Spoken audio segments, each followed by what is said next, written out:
Hello, everyone, and welcome back to the P1 Broadcasting Channel. It's Mark, it's Sam, it's Friday night, and you all know what that means. It's American Motorsports Association Archway Industrial Coatings Truck Series time, and tonight we're back at Nashville. Last night, these drivers did 250 miles here. Tonight, Sam, the Frontline Series has 50 fewer miles, but hopefully the level of excitement remains the same. Last night 100 times more excitement. Yeah, last night was an absolute barn burner. Wound up being won by none other than Greg Evans. Who else would win one of those races but Greg Evans? He captures the flag in a very tactical and very hard fought. A little controversial. Had a little bit of controversy. We had some tactics. Yeah. We had some tactics. We had some controversy. And ultimately, we had a ton of side-by-side racing in that show last night, Sam. And tonight, I would expect even more of the same. Wouldn't you? I expect nothing less. There's a whole lot on the table tonight with these trucks. You can be so much more aggressive with the trucks here. And how you drive into the corner, how you drive off of the corner. There's just so much more pliability with what you can do. And if we thought that they were a little exciting last night, I can't wait to see what they're going to do in these trucks, just simply because of how much more control they have. It's going to be interesting, to say the least. It most certainly will. As we kind of explained last night, this is Dover 2.0. As Sam called it, and I like that name, and so that's what we're going to call it. Sam initially opened in my goodness sakes, initially opened in 2001 by Dover Motorsports. So yes, it was built by the same people that own Dover Downs, and hosted IndyCar races, Grand National races, Xfinity races, truck races, but never a Cup race until just a couple of years ago. This track has long been a staple. It's in Lebanon, so it is not actually in Nashville. It's 45 minutes, Sam? Give or take. Depends on if you're taking a truck or a Grand National car. It is depending on how you want to measure it, 1.3 or 1.33 miles, depending on whether or not your car. Statistic still gets me. I can't believe you had that statistic. Depending on which sanctioning body you choose to believe, and which sanctioning body you choose to believe probably depends on whether or not you have a roof over your head. IndyCar measures it at 1.33 miles. NASCAR right at 1.3. There are other tracks that are like that, Sam. And when there was the IndyCar split, IndyCar and Champ Car each had different measurements for some tracks. Because it comes down to whether you measure it in the middle of the racing surface, in the racing line, or you measure it all the way around the bottom. And different racing series they have different philosophies on that. The track record here in the trucks, 30.351. That's Nick Sanchez, Chevy Silverado, 2020. And Ryan O'Donoghue has already beat that time tonight. Yeah, surprise, surprise. We're going to show up the fast times from practice, Sam. It's going to shock our viewers that Ryan O'Donoghue is the quickest in practice. I think this is 4 or 5 weeks in a row in both series that the one-arm bandit has been the fastest in practice. 30.349. Not only that, Chad Dulabon is the next closest, and Dulabon, he's 800ths off. That's a pretty big. That's a pretty good. It's pretty close. Yeah, well, that's a decent gulf. Jared Duda, excuse me. He's third on that list. Paul Witt, always fast. He's got his car top 5 in practice, as does Chuck Sweeting. So that's going to be another fast truck. James Hodgson, Kendall Paul. Hodgson pulled off a great top 5 last night. Kendall Paul had some trouble. He's looking to redeem himself. Matty Wagner, who had some choice words about the advertisements in the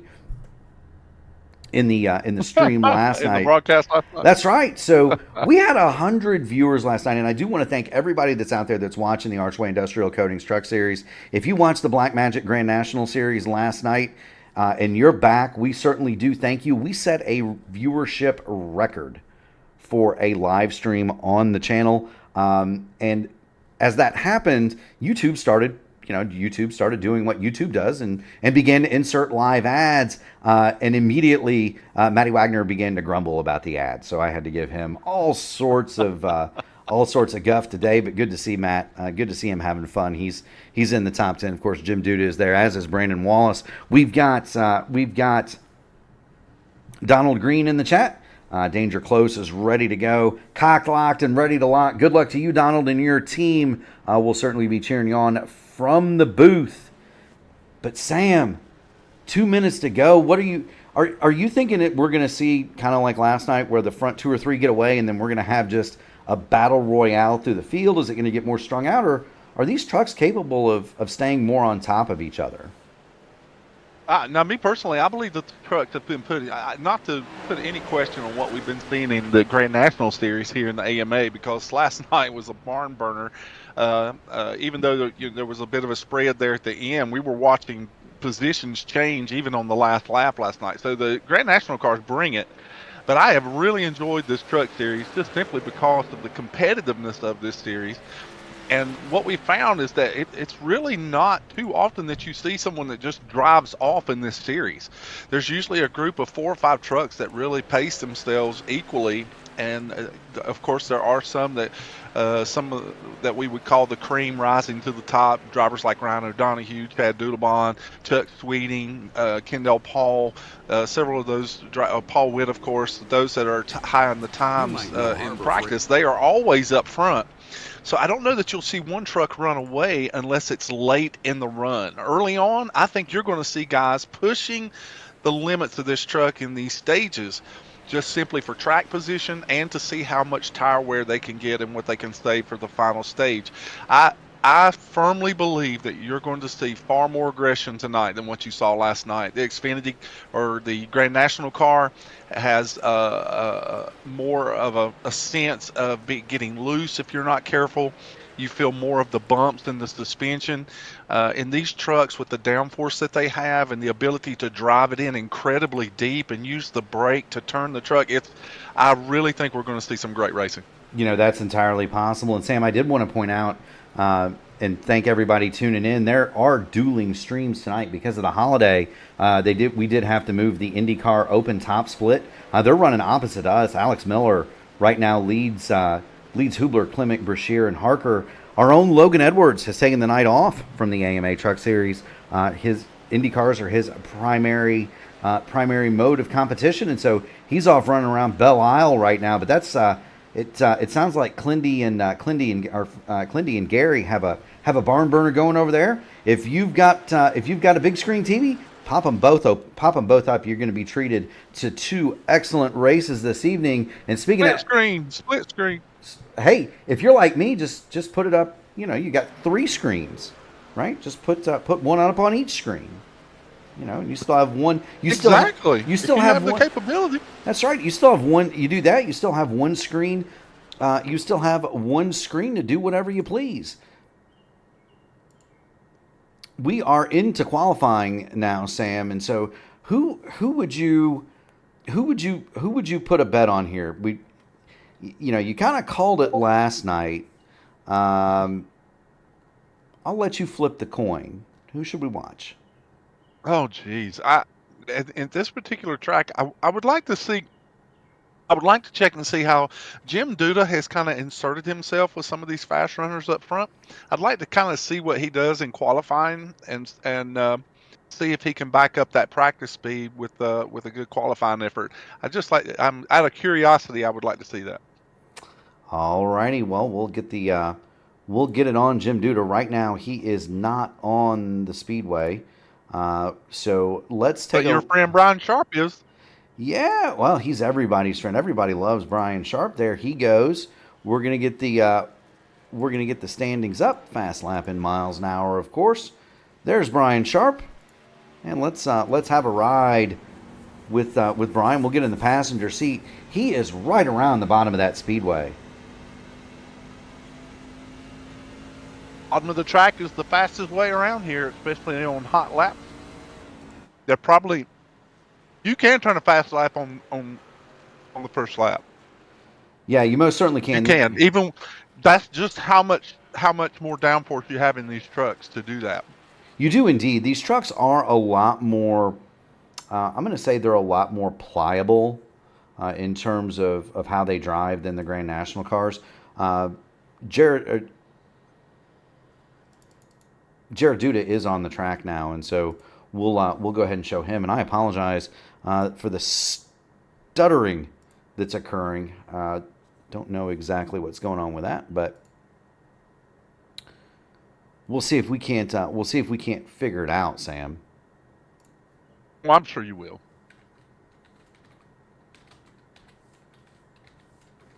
Actually, Jim Duda is not on the track at the moment. Rhino Donahue is out on the track. And while Mark works on a little bit of the technical side, Rhino Donahue is on the back stretch, and he's going to be turning his lap here, his first lap for qualifying. Looks like he's taking a high line through 3 and 4. I guess he's just going to get heat in the tires so that he can try and get as much speed generated as he can for the second lap, his hot lap. His first lap turns him in at a 30.673, and now he's burying the truck all the way down to the yellow line in turns 1 and 2, and hit down the back stretch he goes. We're already seeing some good times here. Chuck Sweeting leads the qualifying effort right now at 30.382, and Billy Elwell with another great qualifying effort this week.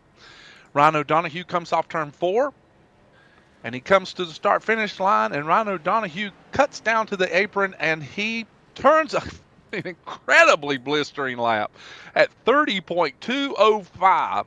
Rhino Donahue to the point here at Nashville Superspeedway. Yes, he is, and there is Rhino Donahue up on the pole. How about David Dunwoody? He's got his truck second. Jim Duda has pulled it out on the track. The 03 Ford is out for his qualification run. So there's Jim. Do you think David Dunwoody is tired of being snake bit so much? Do you think he's just ready just to get out from under that schleprock cloud that's been covering him recently? That's a great question. First of all, he's a very good friend of mine, and so I know that he is plenty capable and plenty fast running that truck up front. Oh, he's a great racer. I also know that he hasn't had a lot of time of recent to practice. He's been involved in some other things, and sometimes in the winter he's not in his rig as much as he'd like to be, and so Andy's finished with that stuff now. It's the summertime. He's got a little bit of time to practice, and when he can practice, that guy can be very, very, very fast.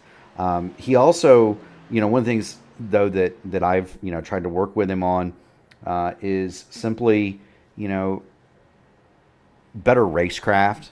Sometimes he gets himself into trouble that he doesn't need to be in, and so if there's one thing that I've tried to impart on Andy, it's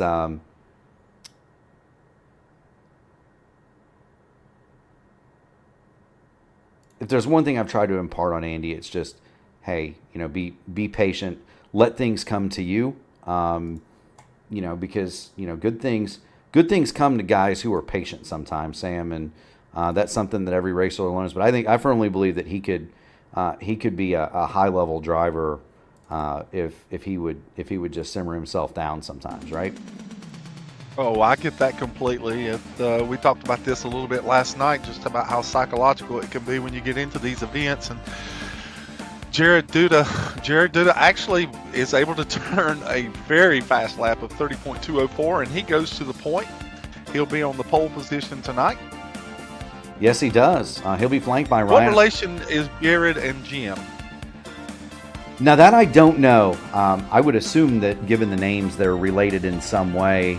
Right. I was just curious. Yeah, Jared Duda takes the pole from Ryan O'Donohue. David Dunwoody and James Hodgson, the two Dark Horse Performance teammates, they're going to be in row 2. Chuck Sweeting and Billy Elwell, they'll make up row 3. Jim Duda, Paul Witt, row 4, and Austin Hunt, Kendall Paul, they're going to be the remainder of that top 10. In 11th, it's our man from the Horizon IndyCar Series, Matty Wagner. He's going to go 11th. He'll be flanked by Keith Graham in 12th. 12th, how about Brian Sharp? He'll line up 13th next to John Van Oosteren. John Hutchins is going to start 15th. Braden Langley is 16th. Corey Palermo 17th. And Jeremy Dunwoody will round out row 9. Jalen Story and Barry Seaman will fill out the top 20. In 21st, you've got Donald Green, and we do want to thank Donald for as always being in chat with us. Brandon Wallace, Justin Osterman, Mark Cofield, Ted Craven, John Guerrera, Chad Dulabon, and Liam Anderson. None of those trucks took time. They are going to start in the back. So from Wallace on back, that's P22 on back, no time taken. We do have... Joao Guerrera is actually not in the server at the moment. Yeah, and they're getting ready to take off, so he is going to want to get in here. He did practice, but maybe some technical difficulties, and we do have word now that lights are back on the pace car, and so yes, sir. I'm assuming there's some administrative action happening, penalties and so forth. Sam? The administrators just trying to get everything straight so the drivers will be on even playing field as they get started for the race tonight. So it's just a maintenance thing. And that happens as well. Again, one of the sponsors of the series is Admin Box. That's race control at the touch of a button. I have one of those boxes. I know that they've made their way into the hands of some others within the P1 community. But there are several of those in the field. David Dunwoody has one. I know Kendale Paul has one. Brian Sharp has one. And so those guys can extend cautions. They can throw cautions. They can clear black flags, throw black flags. Boot somebody DQ out of a people. server.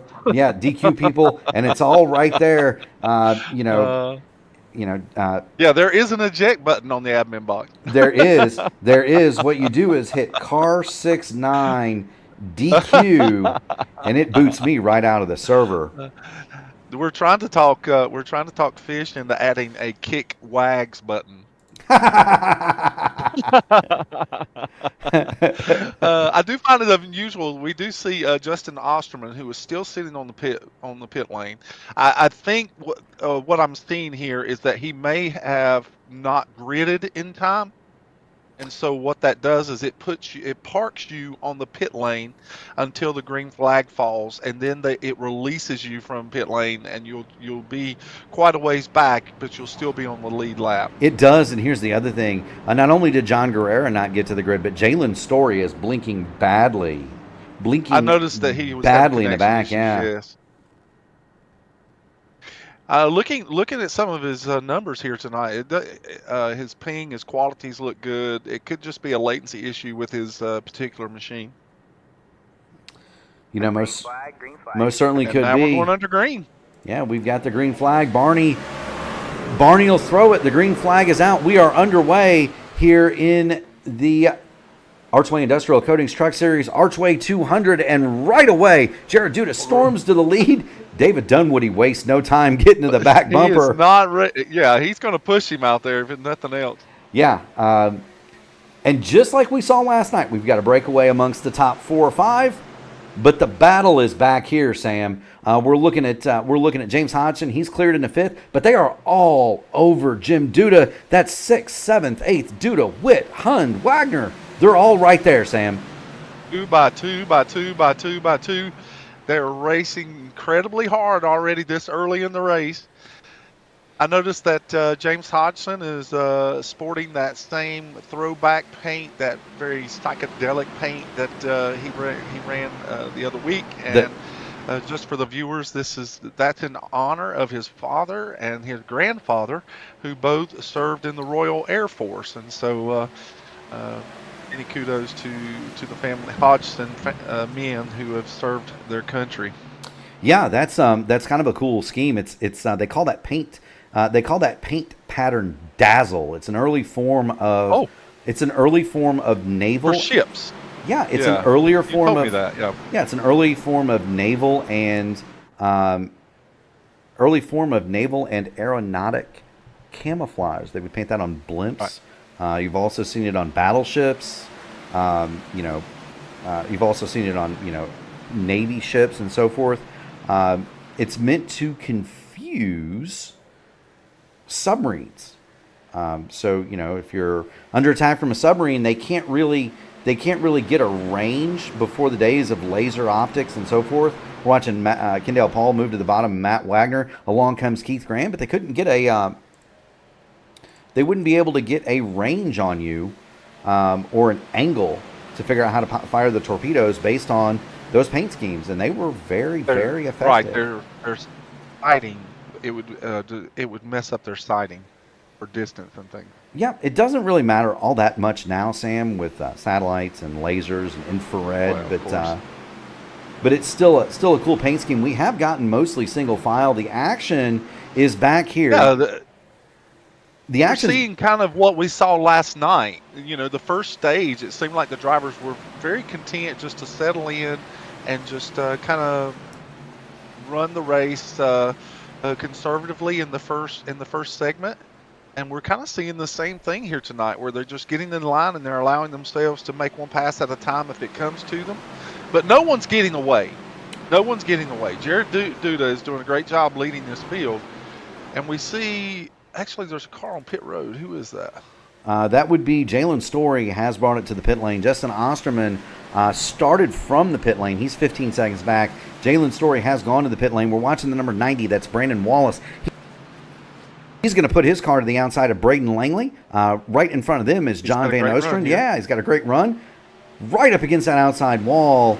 But this is kind of more or less the best battle on the track for position. It's going to be Brandon Wallace. He's going to go to the outside of Van Ostrand one more time. And we saw that top groove last night, Sam. That could be very effective. Yeah, some drivers can really take advantage of that. And what we're seeing is Brandon Wallace is comfortable out there. There's some drivers that want these trucks will give you the opportunity to do that. Now, if you get a little too throttle happy, it can lead into a detriment because those walls will come up fast on you. But if you utilize the brake and make sure that your throttle control is good, you can make passes on the outside here, and we could very well late in this event see some door-to-door racing. Yeah, you most certainly can. Looking elsewhere, here's Paul Witt. Now, there's new colors for Paul Witt right here. He's got admin box on the side of that machine. He has the P1 logo on the deck lid, and we definitely thank him for that. But there's Paul Witt. He's running along in the 7th spot, and he's looking at Jim Duda for 6th. Duda, though, he'd like to get the inside of James Hodgson for 5th, Sam. He's got a great run here. He looks like he may have position, but James gets a good pull off of turn 4, and so Duda rethinks his strategy as he's going to try and make another run at it. And the whole time, Paul Witt got a great seat for that particular battle in front of him. Yes, he most certainly does. So there's Paul Witt. He's running along, and he's, like I said, he has got Jim Duda, and James Hodgson right in front of him, and they're having a titanic battle. Also having a battle, that's Brian Sharp. Brian Sharp is looking, he is looking right at, we're looking at off of Billy Elwell, but that's Billy Elwell looking at Brian Sharp in the admin box Big Jim's Cookies machine. Of course, Liam Anderson Motorsports on the side of Billy Elwell's truck, and they're looking at Keith Graham, and Keith Graham, well, there's a nice little pack of trucks here. We got a side-by-side battle back at the tail end of this pack of trucks here coming down the front stretch. It looks like it's Van Ostrand and Mark Cofield. John Van Ostrand is on the top. Mark Cofield is on the bottom, and they've been at this now for several laps. It kind of cooled off a little bit for 4 or 5 rounds, Sam. Right back at it. Do want to thank everybody in attendance. William Jeanette, thank you so much for tuning in, and thank you so much to everybody who's watching the P1 Broadcasting Network tonight. If you haven't already done it, and we know that from YouTube analytics that about half of you don't, make sure you smash the like button on the video, ring the bell so that you can subscribe to all future P1 Broadcasting action, not only including the AMA Truck Series. We've got the IndyCar Open Top Split tonight. That's running over on the other stream. You can have 2 for the price of 1 tonight, Sam, and we've got a heck of a race going here. You're watching the battle for 16th, excuse me. John Van Ostrand, Mark Cofield. They're having at it. How about, How about we check in more toward that 5, 6, 7 deal? So Jim Duda has moved into 5th, and the front 7 have kind of broken away, Sam. Yeah, they've kind of gotten a little gap here with those trucks that are following him, but I don't see why. Austin Hunn has proved that he does have speed, so I wouldn't be surprised if he might be able to close in. However, we are getting within that window, Mark, where between, well, it's really probably not going to reveal itself until about the 18th lap to 20th lap, and you will start to see which trucks have been able to conserve tire and which trucks haven't. You'll start getting you'll start getting a second off of your time from what you have with fresh tires, and those trucks that are kind of abusing that right front are going to start really feeling the effects of a push through 1 and 2 and 3 and 4, and then other drivers that are being a little more conservative, just depending if they're getting a hard drive off, they'll be able to take advantage of that. So we're only about 4 laps within the litmus test, as I call it, of seeing who has what for a little longer run. That's very true. We kind of saw that last night. The fall off was vast. It was about a second and a half in the Grand National cars. What do you think it's going to look like tonight, Sam? Are we going to see that much fall off? We're going to see a little bit less? 20 laps, you'll lose a second of time. If you're really conservative, you might lose 8/10, but I would say easily a second of time after 20 laps, and then after that, it's just a matter of how hard you're willing to drive the truck, or if you're willing to change your line to cool off the right front or the right rear. It's definitely going to make a difference for some of these drivers. As we're getting closer to that mark, we're starting to see drivers start making more moves. That's John Hutchins that's on the inside of or is that Brandon Wallace? I'm sorry. Yeah. Yes, sir. He's on the inside of Brandon Wallace. So this is Mark Cofield is right there. He's been moving up steadily as well, and so he and Van Ostrand have actually made their way up to this particular pack of cars. And that's Billy Elwell, if I'm not mistaken, and he's kind of fallen back a little bit here. So he could have very well been using up a lot more tire than he expected to. Correct. Now, we do have stages here, just like we had last night, Sam. So stages in the Archway Industrial Coatings 200 here from Nashville. We are looking at laps 45 and 95 out of the 145 total. So kind of keep that in the back of your mind, Sam. 45 and 95. We're going to see that competition caution come out for the stage, and you want to be in that top 10 so that you can score those stage points. Those are all important as we build toward the championship, because we've got a big run of races coming up here as we continue to watch this battle. That's Billy Elwell 13th. You've got Wallace 14th, Cofield 15th, Hutchins and Van Ostrand also involved.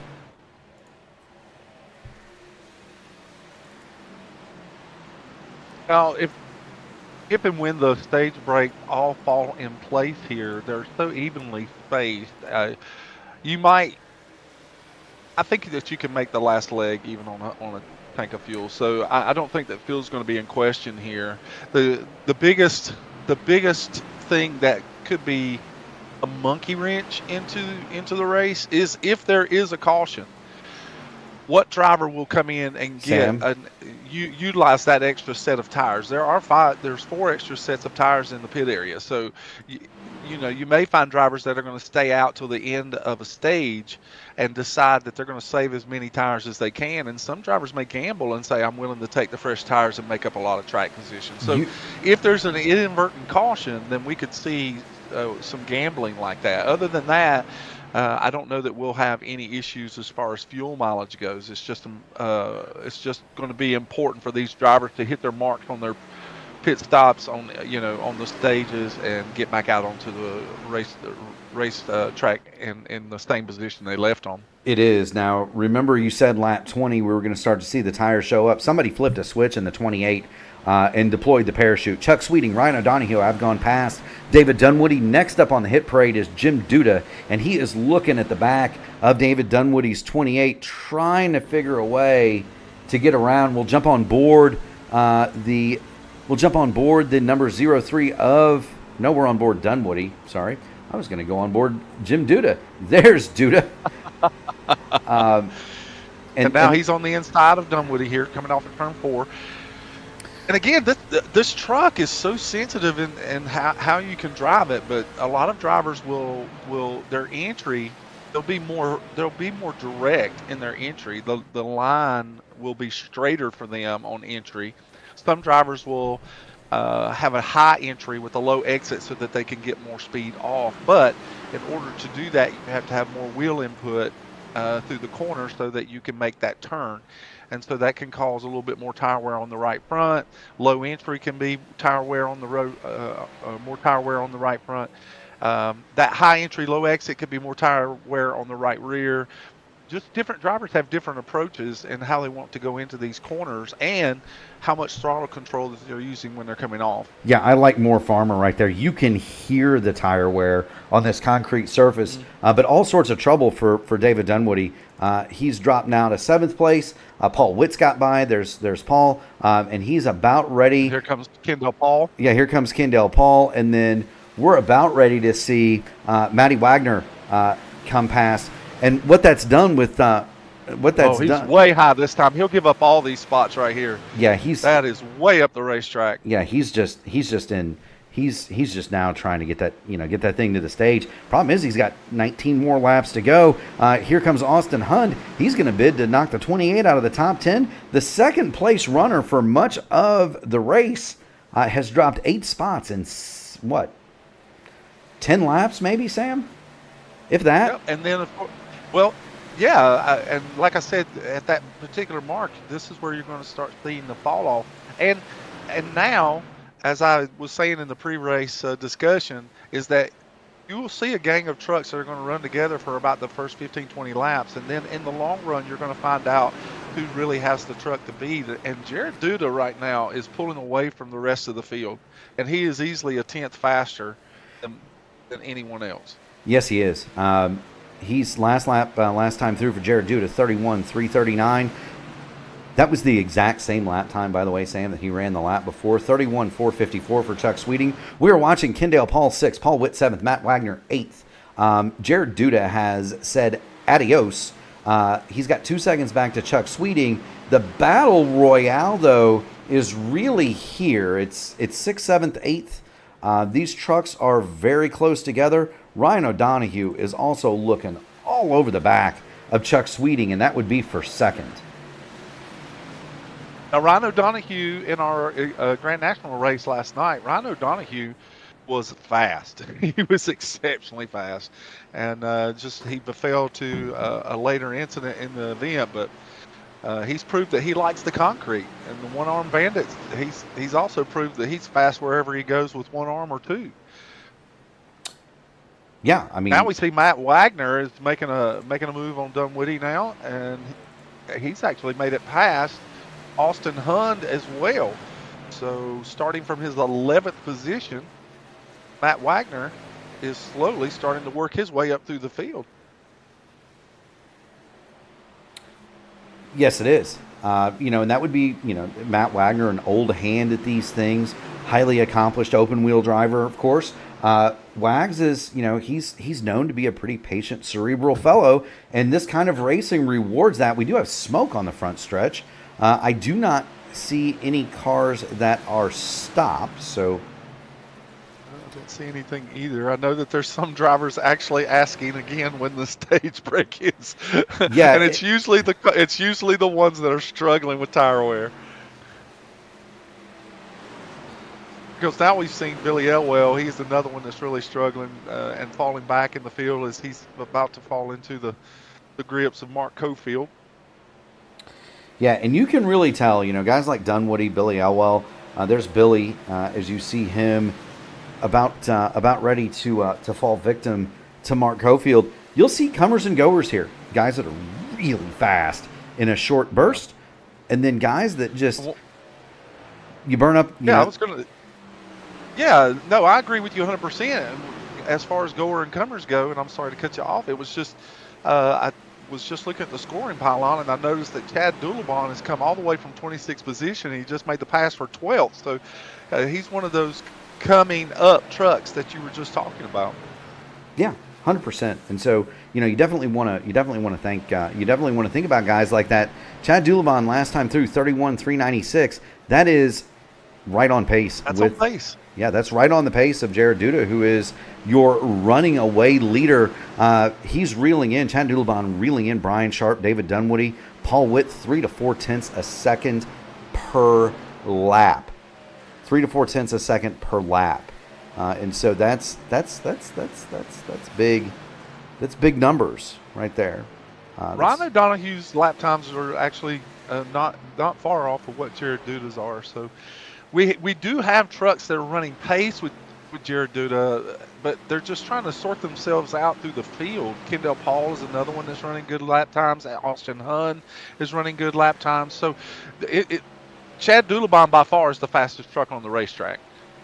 So after the stage and some of these trucks start sorting out these new positions that they've worked and earned by being faster on the long run, it really could produce a good race in the next stage. I'm sorry, Sam. I got to cut back to this. Knife fight here. You've got Matt Wagner leading Austin Hunn, James Hodgson, Paul Witt, and David Dunwoody. These 5 trucks have been no further than 7/10 of a second apart. And that's all 5 of them for the last 5 laps. They've been sometimes side by side. They've been sometimes not. But these trucks have been together, and they have been a fighting. Paul Witt looking at the back of James Hodgson one more time, trying to see if there's any further forward he can get. And these guys aren't that far away. Matt Wagner is dragging them up to Jim Duda and Kendall Paul. Wags 0.2 of a second quicker than Jim Duda that last time by. Well, I noticed that Wags in the race, he was willing to let trucks go that wanted to go early, and so he had already decided that he was going to make pace, and that's exactly what he's doing tonight. I do appreciate so much after watching David Dunwoody kind of slow bleed himself back several positions. He's latched himself onto this group. He's not losing any more time. He's actually staying and keeping pace with them. And so kudos to David to just kind of get out of the way, let those trucks go, fall into a space here, and get back into a rhythm. That's exactly what you have to do when you're dealing with a car, with a truck or a car that has more tire wear. You do, and one of the other things that you can, one of the other things that you kind of want to do is, he started second in this race, and so here's David Dunwoody, and he started third in this race. He was up battling for the lead in the early going, and so he pushed Jared out there. He pushed Jared out there at the start, and so I don't want to say over his head because that's not true. But maybe he's out there trying to match pace with Jared Duda and running a pace or a line or an entry or an exit that he's just simply not comfortable with. And so, those things do happen. Maybe, overheated his stuff, said, okay, well, I'll fall back. I'll get into a place that I'm a little bit more comfortable and start moving forward again. And that's what he's done. Meanwhile, Matt Wagner is going to the inside of Jim Duda. Yeah. This pack has caught Jim Duda. So now Austin Hunn's going to give Wags a little bit of a draft. The draft doesn't play too much of an effect here. It does kind of give you a little bit of speed on the straightaways. And it looks like he's going to kind of push Wags here past Duda and James Hodgson. And looks like David Dunwoody are going to be next on the hit parade to try and make up those positions as well. And that would mean that Kendall Paul would be the next truck that they're going to try and catch, they're going to try to go 3 wide here. Here comes Austin Hunn. Wags had not yet quite completed the pass on Jim Duda. Austin Hunn said, I'd like to go to the bottom and get some of that. He just briefly put them 3 wide, and James Hodgson is also trying to come through. I do want to thank everybody for the patience. I don't know exactly why the broadcast is doing what it's doing, but we will attempt to correct that at the stage break. We've got 41 of 150 complete, stage break at 45. You're watching a very choppy battle for 5th to about 10th. There goes Jim Duda. He's going to make the dive on Austin Hunn, who's now moved to the outside. James Hodgson doesn't know where to go, Sam.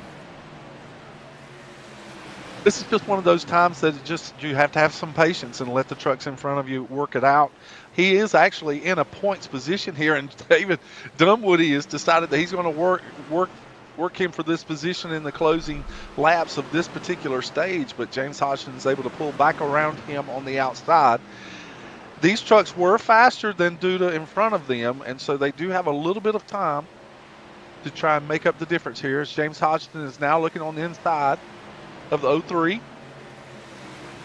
Yes, they do. There goes James Hodgson. He's going to dive into the bottom of Jim Duda, and Duda appears to have maybe cooked the good out of the good years because he's gone from fourth back to well, he's looking at falling back to eighth, and Paul Witt would like to get a spot here too. Witt is lying ninth. David, that's actually, yeah, I've been misquoting. I thought that was David, but that's actually Paul Witt that's been hanging on with that. Well, they are similar. They're similar painted trucks. So Paul Witt, and we'll get the blimp onto Paul Witt. We're used to the Simply Blue pools on that machine.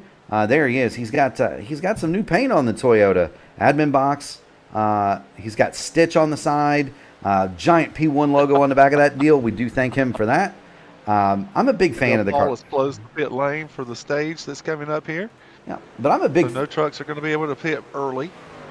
But I am a big fan. I'm a big fan of the cartoon carriers. Of course, Brian Sharp has Tweety Bird. Dunwoody's got I believe Dunwoody's got the Smurf, or has a Smurf on the side of his car. I think I've got that right. No, is it now it's going to bother me. I've been it's Tweety Bird on the side of Dunwoody. You've got Papa Smurf for Brian Sharp. So just little things like that are kind of fun. Here's a battle Kendall Paul, he's made the move past Chuck Sweeting. Kendall Paul's going to finish third in the stage. Well, he's made that last lap pass there, coming to the start-finish line, and Jared Duda has drove out to a significant lead. But now we're gonna find out what's really out there now that some of these other trucks have gotten up through the field. Yes, we are. But it was a brilliant first stage for these drivers and for Jared Duda. He was clearly the class of the field on that particular run. So it's going to be interesting to see how he paces himself with some of the faster trucks that have made their way up through the field. Yes, he has. Do want to report that's actually something with the service, Sam. That's causing. We actually have someone in the chat that was going to be in the race tonight, but the weather was a factor for them and they could not make it. And if I'm not mistaken, there's quite a number of thunderstorms that are making their way across the United States right now. So it could have an effect on one of the servers that's feeding you there in Indiana. It could be. It could be. So I do apologize for the herky-jerkiness of the stream at some points. That's not on my end. That's on the iRacing end. Meanwhile, we do have pit stop, Sam. We do. See that Corey Palermo is actually staying out on the track. I think he actually is laps down. He is one lap down, so he'll have to wait until he goes around the track again. Yes, he is. I do want to thank everybody that's in attendance. William Jeanette one more time, Carrie Elwell, Cody Whitmore Farmer. It stinks. It stinks when you can't make a race due to weather. That happens. Obviously, there are things that there's something affecting my iRacing right now where it's making things kind of jerky. You've got severe weather, as Sam just said. Do want to thank Bearing Sim Racing for tuning it in. You guys have had a pretty good show so far. Liam Anderson right now is your leader. He stayed out. So Liam has not pitted. So we'll give the driver of the Krause Auto Body Machine his due. There he is. He is your leader. He'll get credit for leading that lap. And then Liam Anderson will come in to the attention of his pit crew. I would assume he's not going to stay out here, is he, Sam? Wow, no, I can't imagine anyone staying out without coming in and getting tires after a 45-lap run there. Those tires are all used up. And if you got that many fresh Goodyear Eagles in the pits, you need to go to utilize them. Yes, we do. We've got five. Austin Hunn with an amazing pit stop. Yes. Austin Hunn. Yes, he did. Lights are out, so Liam Anderson is going to stay out on the course, Sam. Jared Duda is going to line up second, O'Donohue third, Hunn fourth, Kendall Paul fifth, Chuck Sweeting is 6th. So Liam Anderson is staying out on those 49 lap old tires. That's interesting. That's an interesting call. We'll see.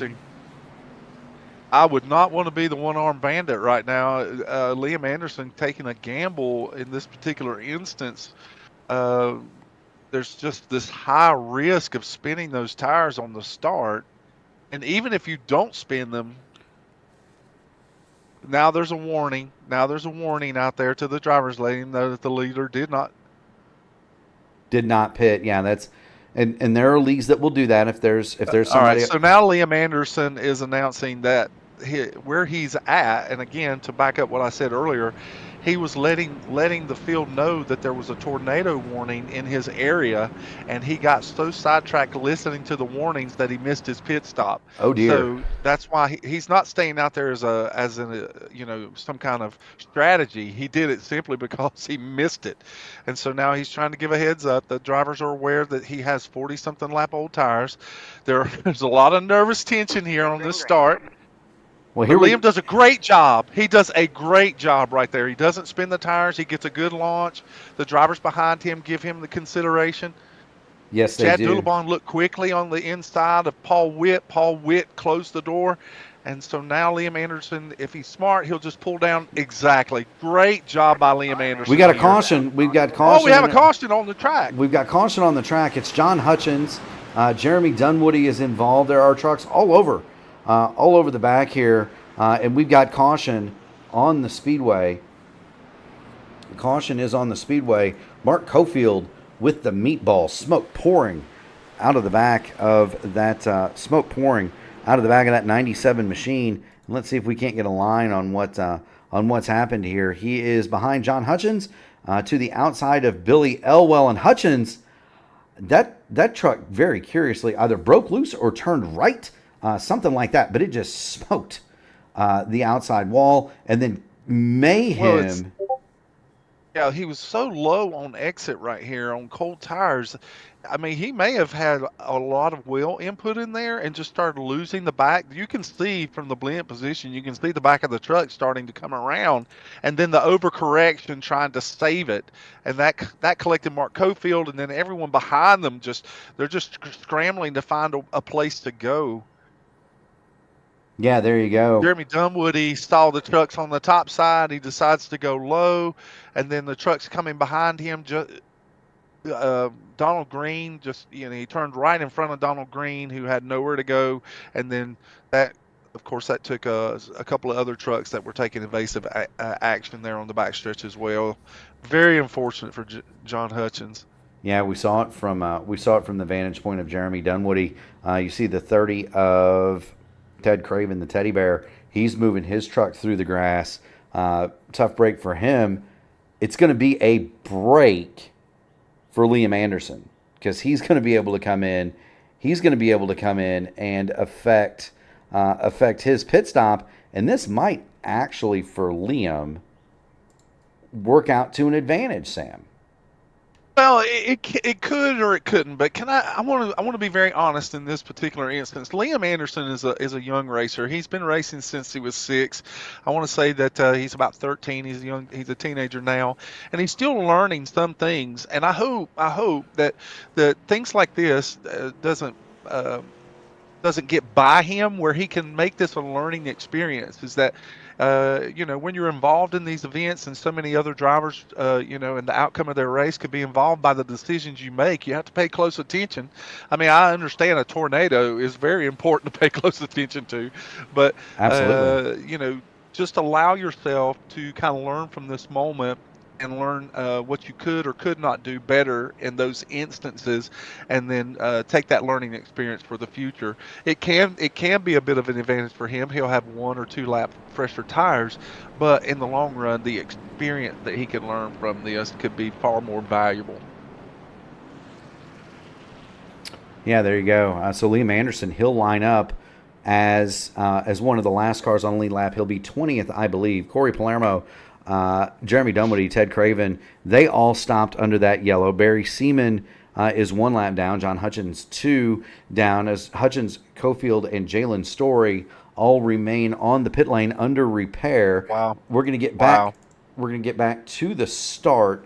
And I'm just gonna kind of give the forewarning to the fans. The next time we have a yellow, we're gonna put the commercial messages up, and I'm going to restart iRacing and see if just simply reconnecting to the service will fix this choppiness issue. I didn't think about it there, but we're gonna try that next time. 53 of 150 to go. We're already a third of the way.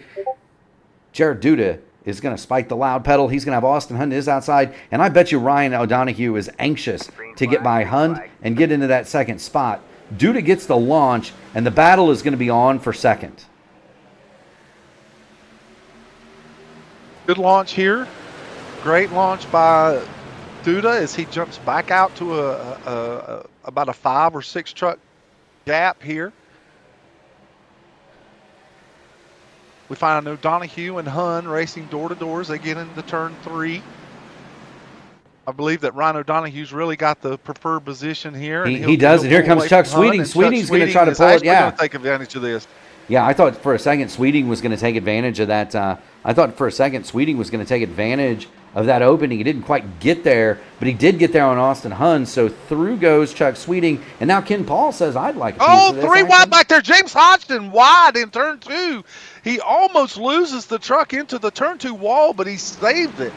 Oh, don't worry about that. We're still going after it, Sam. Here's Chad Dulabon. He's going to make it to the inside of James Hodgson. Move Dulabon to 10th. David Dunwoody, he's looking at Paul Witt for 8th. Matt Wagner and Jim Duda, they're in a battle for 6th. Action all over the place. Ryan O'Donoghue sets the fastest lap, by the way, in all of this action. Chad Dulabon all the way from 26th position. I can't say it enough. He's working his way up slowly. Now he's in the top 10. Chad actually has a win here in the series, and so we know that he has the capabilities of getting that truck up front.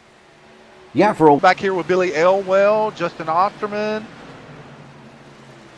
several trucks back here, door by door. Yes, they are. Big Brian run by Sharp. Billy Elwell there. And on the outside of Sharp, and Osterman doesn't have anywhere to go. He just has to follow Elwell here. Yes, he does, and this is 15th through 18th. They're 3 wide. Oh, they made contact. Oh, and Mr. Excitement once again. They're not done making contact. They're still making contact all before, Sam. Ability to save that truck. Justin Osterman again saves it. Yeah, and Justin Osterman. How many times have we said that in this series? Osterman saves the truck. Osterman saves the truck. How many times have we said it in the last 24 hours? Osterman saves it. Osterman saves it. Justin Osterman was the winner at Daytona. And then for a while, it became the Chad and Chad show. Races were won by either Chad Dulabon or Chad Winstead for about a month. And both of those drivers have won. Let's see. Chad Dulabon's won 3 times. Chad Winstead has won twice. Winstead is not here this evening. But yeah, we're looking at a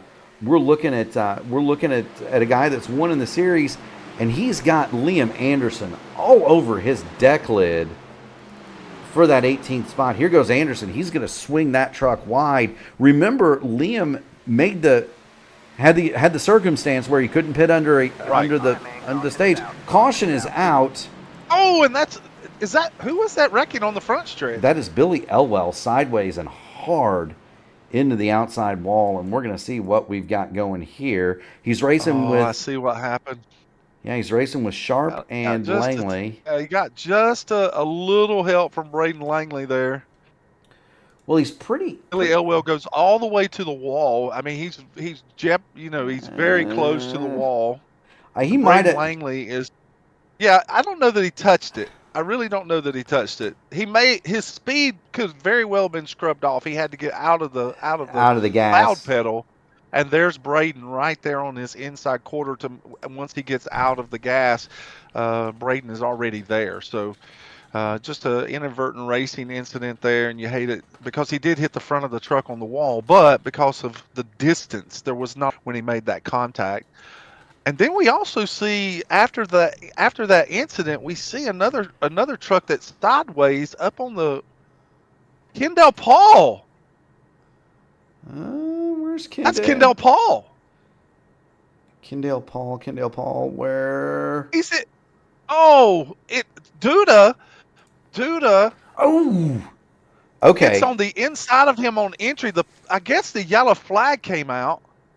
I don't know. So Oh, I believe that's probably going to be the end of the night for Kendall Paul. He took a hard lick on the outside wall. I don't know that the yellow is out yet. We'll be able to check it. Here's Yeah, we'll need to here's look at the that definitively, but Duda drove it incredibly hard into the corner and just got right into the back of Kendall Paul. Kendall Paul just was along for the ride after that, and then he's parked up there. I don't know if he's under power or not. so there were no Yeah, yellow. he could not get it back under power. So I'm wondering if he had a meatball flag. He does have the meatball, and he must respect that. So, what Sam and I are going to do, because of the technical difficulties that that seem to be occurring in the server, we're gonna put up a commercial message from our good friends at Black Magic Studios, and then I am going to try to just completely restart the sim because that's where the problem lies. Sam and I will be right back after these messages. All right, we are soft clear, Sam. I am literally going to.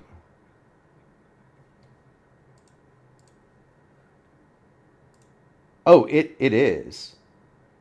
It most certainly is. So, uh,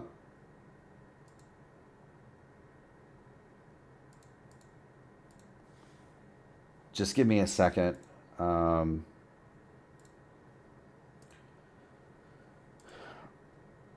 I'll get in with my Chevrolet this time instead of my Ford. Maybe that's what it is, Sam. I'm gonna get up and take it.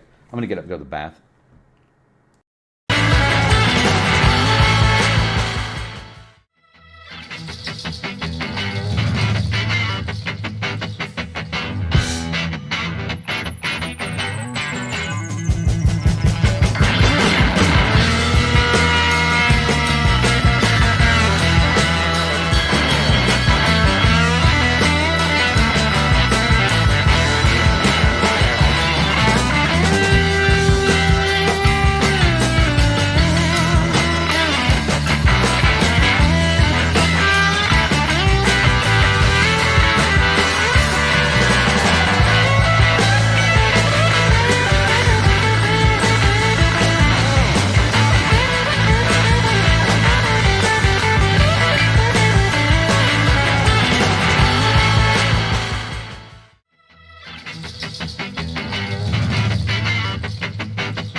Thank you so much for your patience, ladies and gentlemen.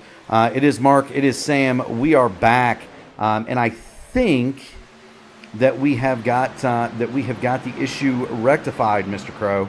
I think. That's awesome.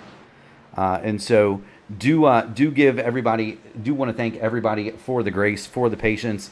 Do need to reacquire the paints.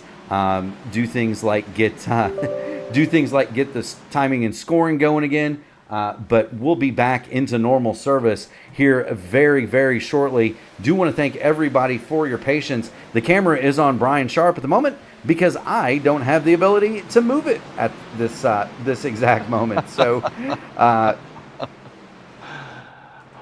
well, we can just give you a little update right now. As the one of the hottest contested spots on the racetrack is between Chad Doodlebon and Paul Witt for the 5th position.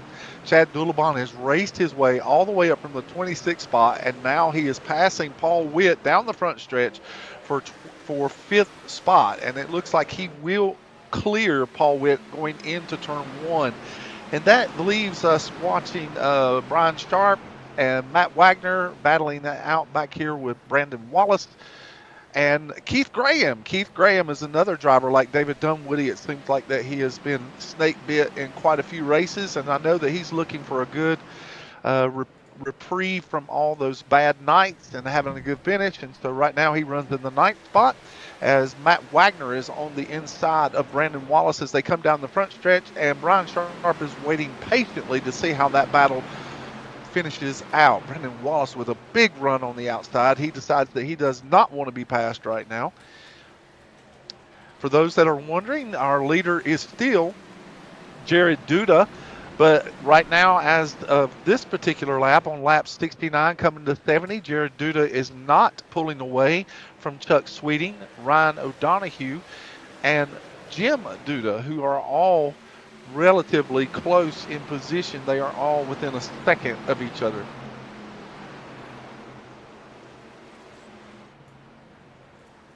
They are single file. The front 4 trucks have broken away, but there's a 4-truck pack that's going to try and run them down, led by Chad Dulabon, Paul Witt, Austin Hunn, and then that looks like David Dunwoody is also in that group.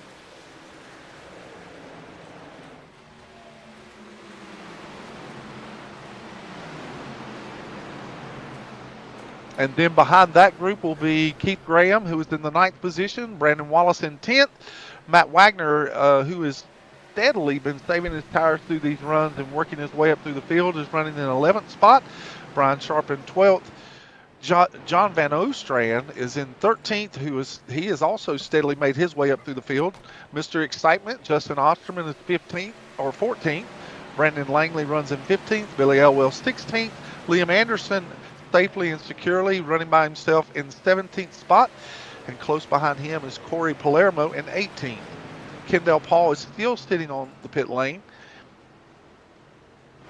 And here, let's see, Barry Seaman is in the 19th spot, James Hodgson in 20th, Ted Craven 21st, and Jeremy Dunwoody is the last truck on the lead lap in 22nd. Donald Green is 1 lap down, 23rd, as we continue to see Jared Duda lead the field.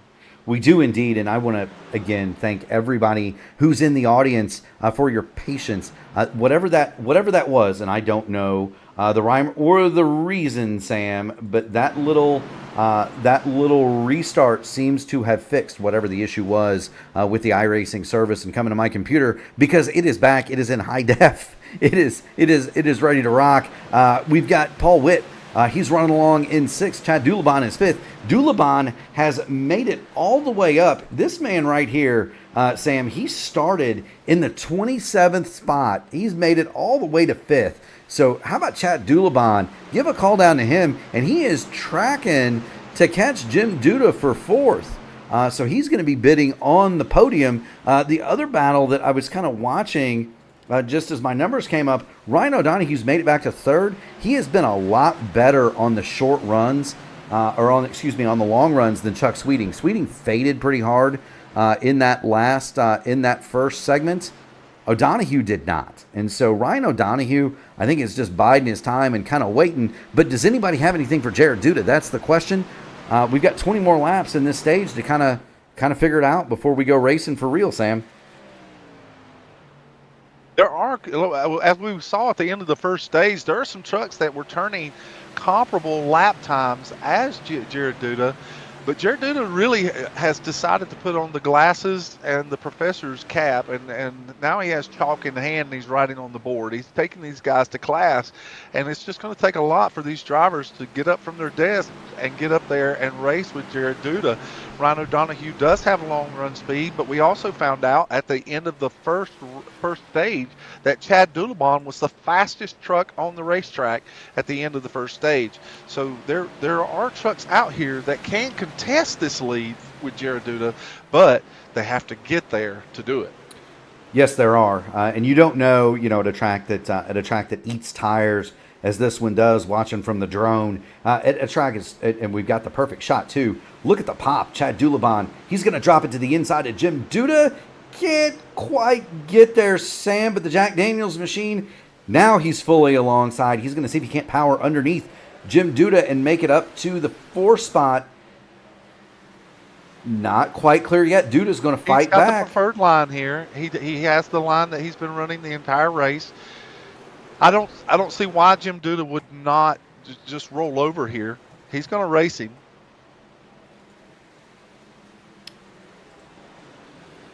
Yeah, no, Jim Duda definitely is gonna race. And now he clears him. Yeah, it's really not. He's really, if he races, if he wants to discourage Chad Dulabon there and think that he can race him and get Chad to burn his stuff up, it's not going to be very likely, because that's where Chad Dulabon's been running the race the whole time anyway. So he's very comfortable down there. If anything, it's probably going to hurt Jim Duda more than it's going to hurt Chad you've got to run the truck, and you see it right here. Austin Hund immediately drops. He took him all of 2 laps for Austin Hund to get there, and I would imagine that we're going to see a march rearward here from Jim Duda, because that takes out so much. We saw that last night. It takes so much out of your tires to run that top line. You've got to press. You've got to press on entry so hard, and then in order to make the corner, you got to either stop at the apex and turn it left, and that just burns up the right rears if you want any sort of a speed, or if you carry that speed through the corner up there, you're just wearing that right front out. And so Jim Duda is learning that. He's got Austin Hund to the bottom, and there are 2 more trucks, that being Paul Witt and David Dunwoody, that are ready to pounce. And then we say that Austin Hund glitches out just in time to get past Jim Duda, and here comes Paul Witt. There's some nice little batch of trucks battling it out here. With Austin Hund in 5th, and of course Jim Duda in 6th position, Paul Witt in 7th, and then David Dunwoody in 8th. I think that David Dunwoody's really racing a smart race tonight. Kudos to him tonight as how he's running. Yeah, we've been telling him that, sometimes you got to slow down to go fast.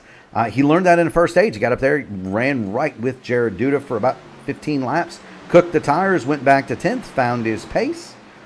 He knows what he can and can't do. A little bit too shallow on the entry there on Paul Witt, but he's done a much better job saving the tires in this second stage. 82 of 95 complete in the second stage here in the Archway Industrial Coatings 200 from Nashville, and we're looking at the battle. It is 6th, 7th, 8th, and I would be remiss if I didn't think that Matt Wagner would be able to get up there. Matt Wagner just actually made up 2 spots on that last lap. He passed Brian Sharp and Brandon Wallace all in the same lap. So he's decided to hit the loud pedal on the right and start moving up toward the front. He probably, knowing Matt, he probably doesn't want the leaders to get so strung out ahead of him that he feels like he has to overdrive the truck just to catch them. So he just got around those 2 drivers, and he's making his way up through the field. So 2 more spots for Matt Wagner. Paul Witt on the inside of Jim Duda here. Yes, he does. And I like what you were saying about Dunwoody earlier, because Andy Dunwoody a year ago would have charged right to the bottom, made it 3 wide, and wound up backwards in turn 2.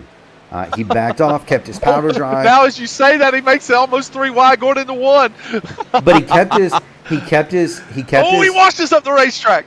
He kept his powder dry until there were 10 laps to go in the stage, and now he's going to start going hard. He also knows that Wagner's coming. He can see that in his relatives, so he knows that Matty Wags is coming. He also knows 10 laps to go in the stage. Now's the time to go to the whip. Meanwhile, Wagner has got himself into the picture, and he is running the fastest laps on the circuit. Matty Wags, last time by, 31.253, 31.369 for Duda, 31.4 for Sweeting, 31.3 for Dulabon. Ryan O'Donohue is in the 6s.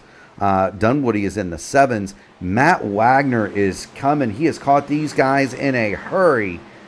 Oh, and Chad Doulabon has now just made short work of Ryan O'Donoghue and Chuck Sweeting now both. And now we have second place, Chad Doulabon. Nothing between he and Jared Duda, the two fastest trucks that have been on the racetrack most of the race. There's nothing but air between those two trucks now. And we're going to see what each one has for each other. Jared Duda continues to show this great capacity of consistent lap after lap after lap, and Chad Doulabon has equally been able to do that. So now that we see him in second place, I'm interested to see if he makes up time or if it just stagnates and evens out here in the closing stages of this particular segment of the race. Well, I'm going to tell you what, we're going to ride on the nose for Chad Doulabon. Jarrett Duda last time, 31.287. Chad Doulabon, 31.286. They are about as equal as you can make them. Yeah, do want to report that Austin Hunn has made it past Ryan O'Donoghue, but the action is going to be back here. That's Witt, Dunwoody, Duda, and Wagner, 6th through 9th. Wagner has been the fastest truck on the racetrack for the last 5 laps. He is coming in a hurry, but catching him's one thing, Sam. Passing him's another. Jim Duda does not want to give up that spot. I don't think he's really going to have much of a way to fight, though. Wagner just has simply saved too much tire with 5 laps to go in the stage.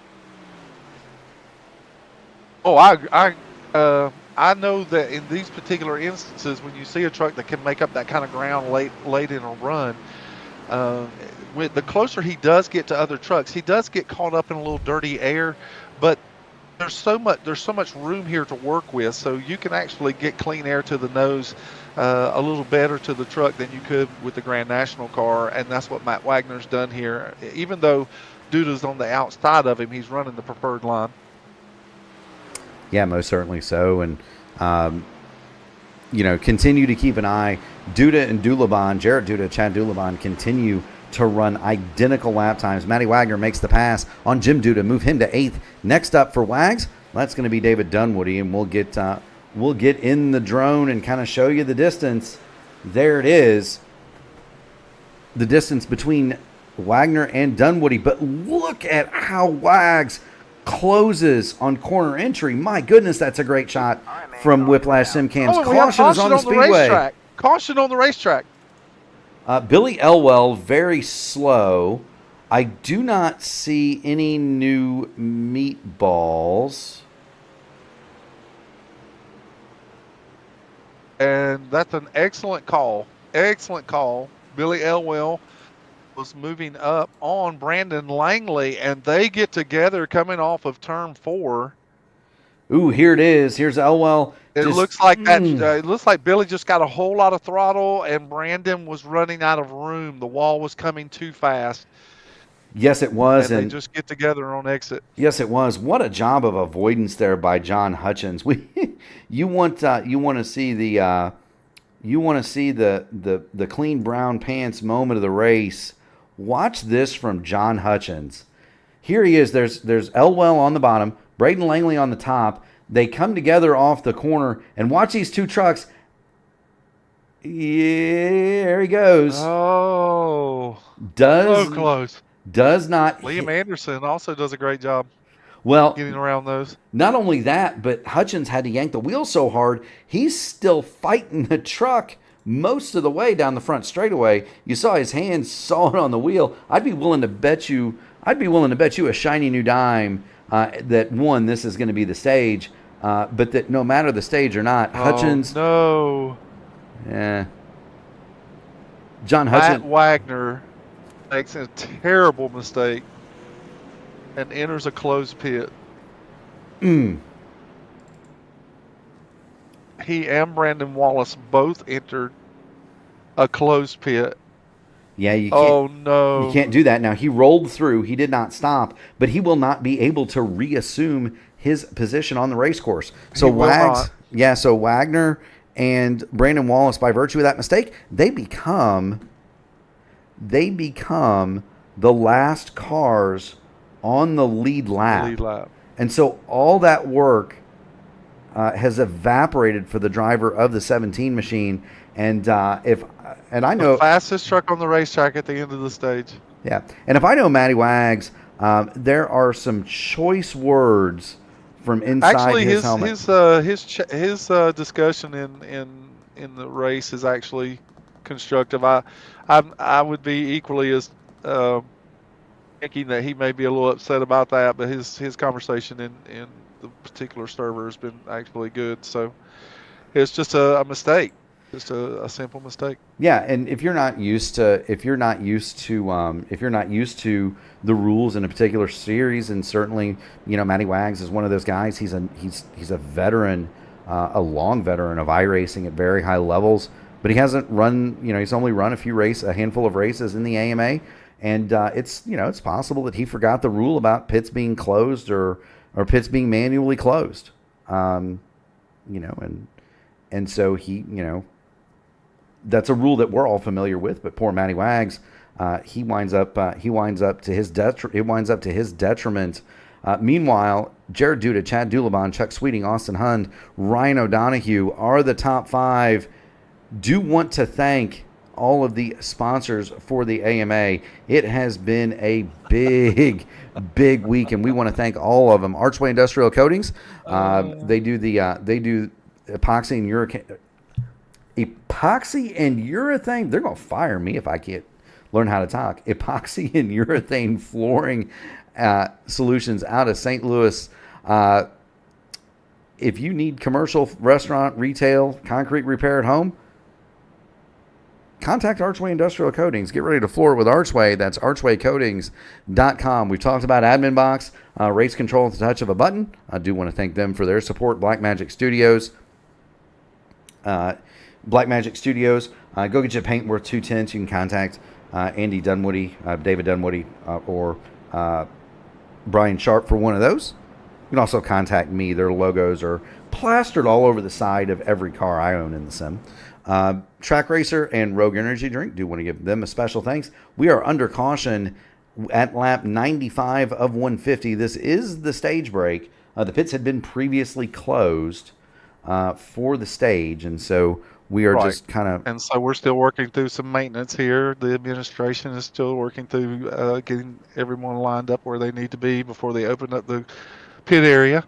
And all the nice things that I said about Matt Wagner, I withdraw every single nice thing, as he is in the server now blaming me for his demise. And so...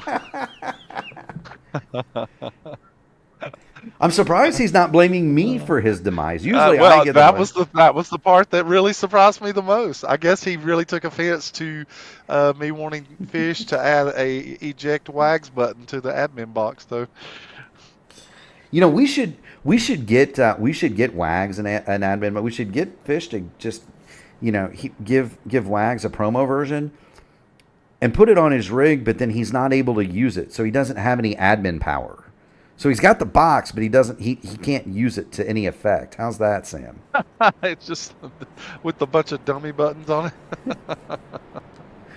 Just program all the buttons to say it's Murphy's fault, it's Murphy's fault, it's Murphy's fault. Anyway, working 96 of 150. This is the second stage caution. Do want to thank everybody out here watching. We had a massive crowd last night for the Grand National race, the Blackmagic Studios Grand National tonight. Yeah, and we've got another massive one here tonight, Sam. 42 concurrent viewers, 200 people almost have watched this race.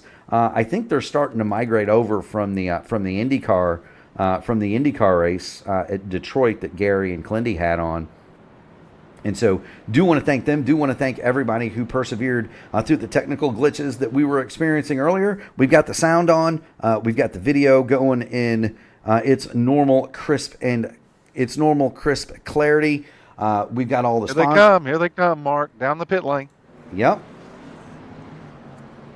But do want to thank everybody for their participation tonight. If you haven't already done so, make sure you smash the like button on the video. Subscribe to the channel. Make sure you get notified of all P1 broadcast, iRacing broadcasts. We've got a bunch of them coming. We've also got a bunch of trucks down pit road, Sam. Here they come for what would be the second to last stop of the event.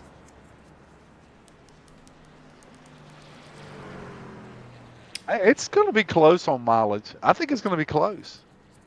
It's right there. Last night we saw guys. It is. It really is. I mean, you're within a 50 lap window here, because we still have some laps before we go to green. I think we're going to be in a window where people can make it on fuel.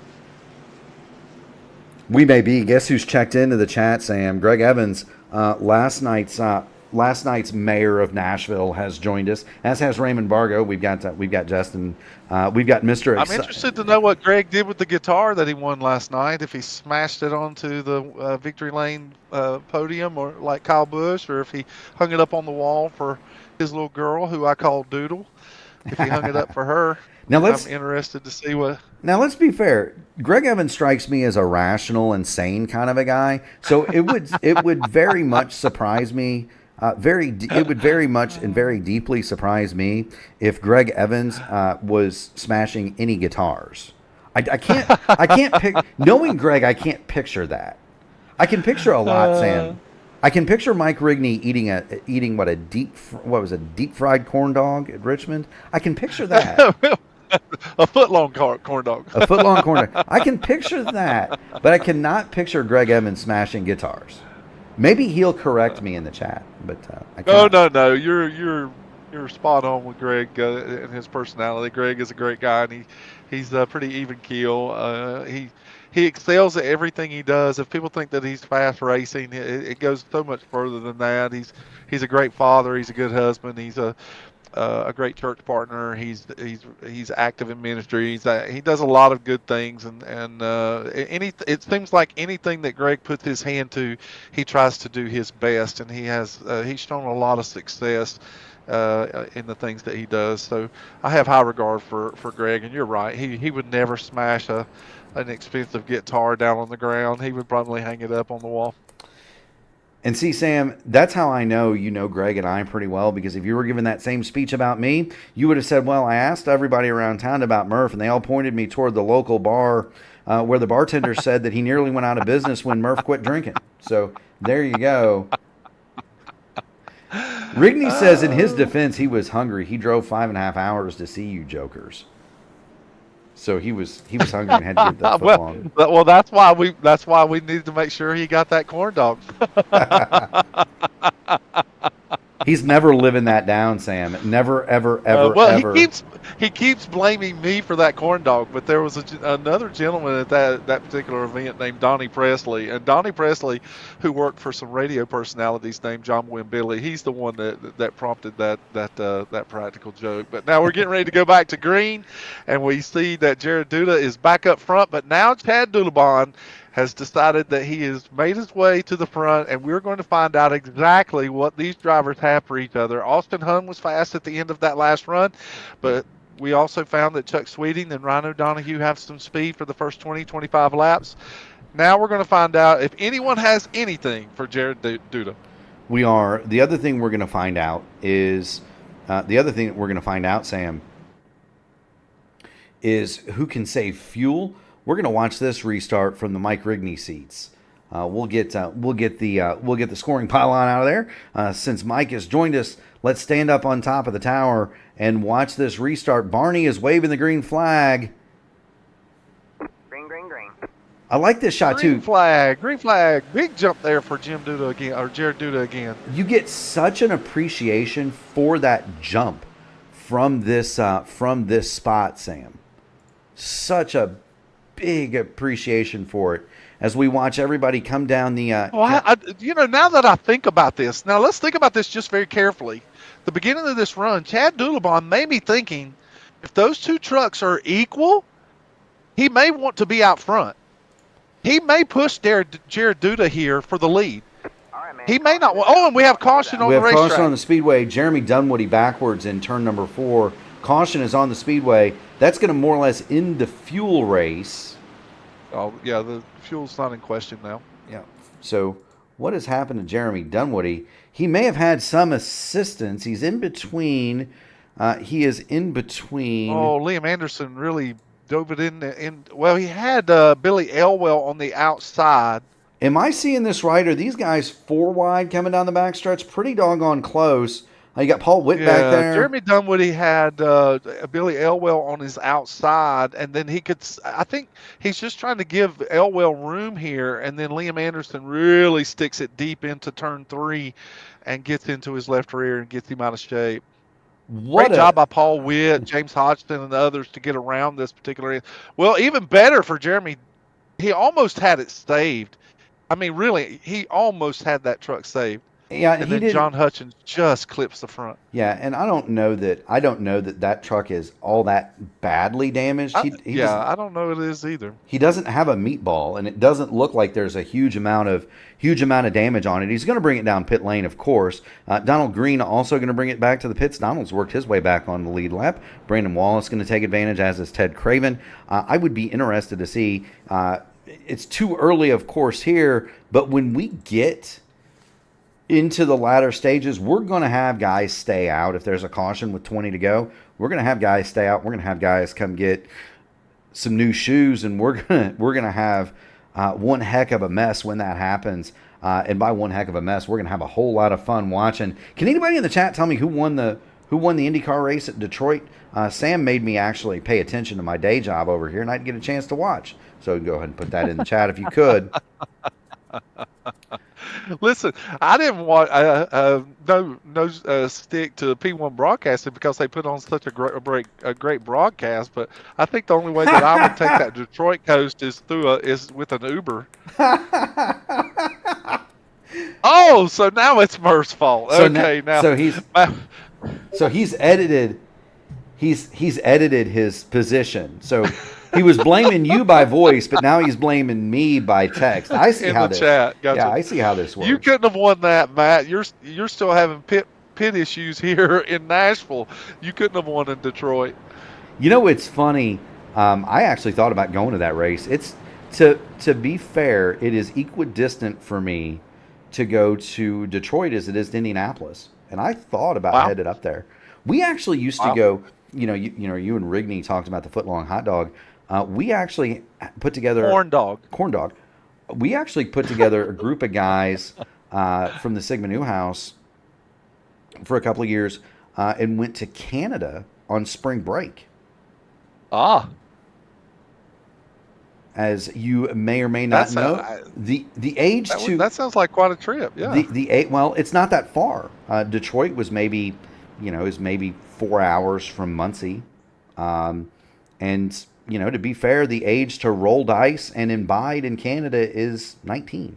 So we were legal while most of our friends in Florida were not. Meanwhile, let's get going on this deal again. Mike Rigney. All right, we're getting ready to go back green. Let's get back to the racing. And now Jared Duda gets a jump, but this time Chad Doolabon gets an excellent jump. Jared Duda does not get away from him this time. All right, man, caution is out. Oh, and now we have caution on the speedway again. Jeremy Dunwoody again. Paul Witt is involved. The 55 of Barry Seaman is involved. What has transpired here? Well, this happened well up in front of Jeremy Dunwoody. It looks like it happened somewhere with the 55 truck of Barry Seaman. I don't know if he was on the outside. I think he checked up because he didn't want to pass. Yeah, and then Billy Elwell goes on the inside of him and just collects him on the inside on his left rear. I think maybe Seaman had just gotten up beside. Look at that hit. He just checked up. He didn't want to pass before the start-finish line.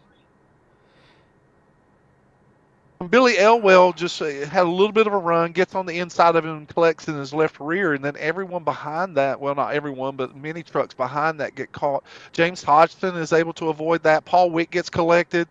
John Hutchins, poor John Hutchins has been involved in so many incidences tonight. And so Jeremy Dunwoody also, if he didn't have front end damage before, he has even more now. It. Yeah, he's got it now. We were just riding on the nose of Jeremy Dunwoody. It's all wrinkled up on the 99 this time. Yeah, it is. And here's the thing, Dunwoody just has nowhere to go. There's the initial Let's get back one more. Here's the thing. You see the stack up on the outside. Barry Seaman stabs the brakes because he doesn't want to run over he doesn't want to run over. I believe that is the Corey Palermo. So he doesn't want to run over him.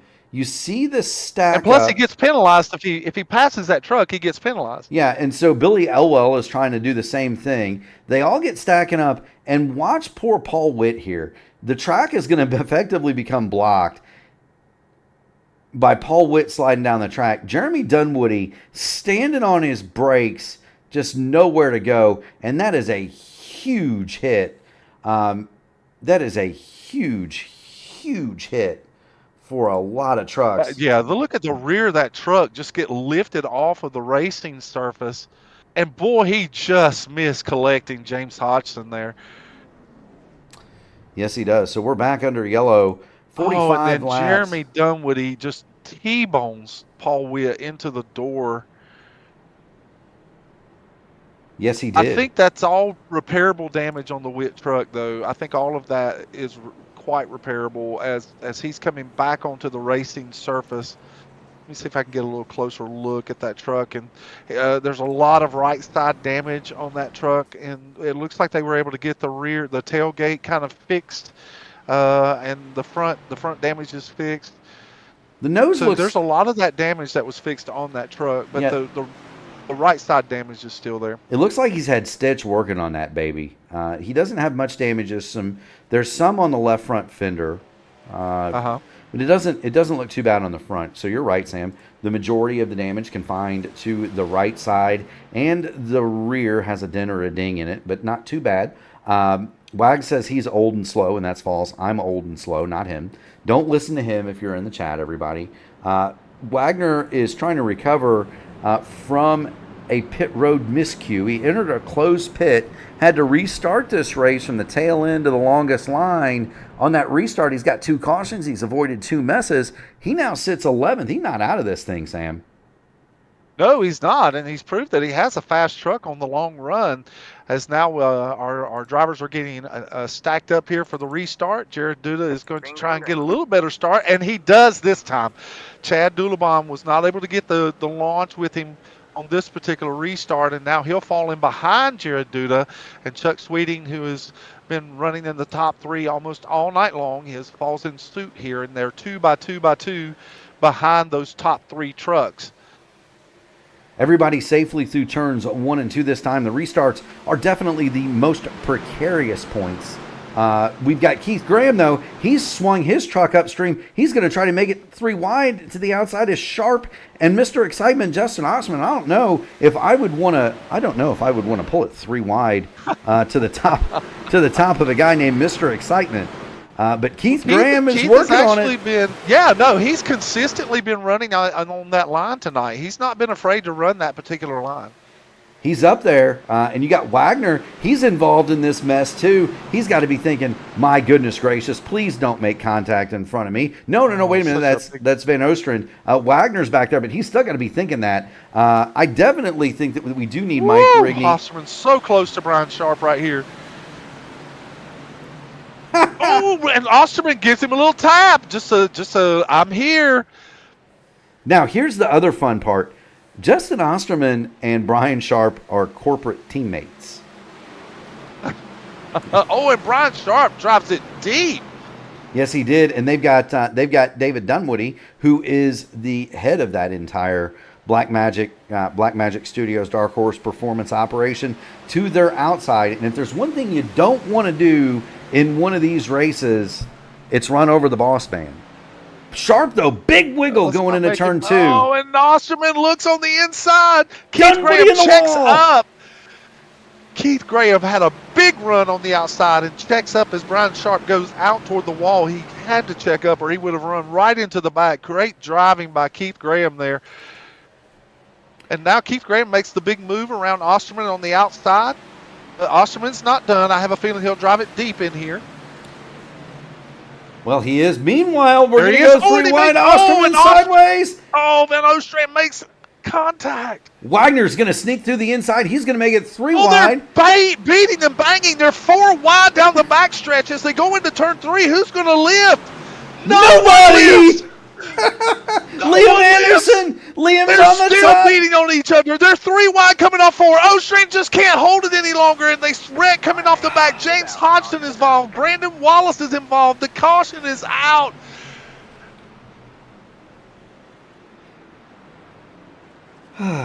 Unbelievable. John Van Ostrain probably felt like a ping pong ball. We're going to have to get Gary Godso to start paying us in roll aids, Sam.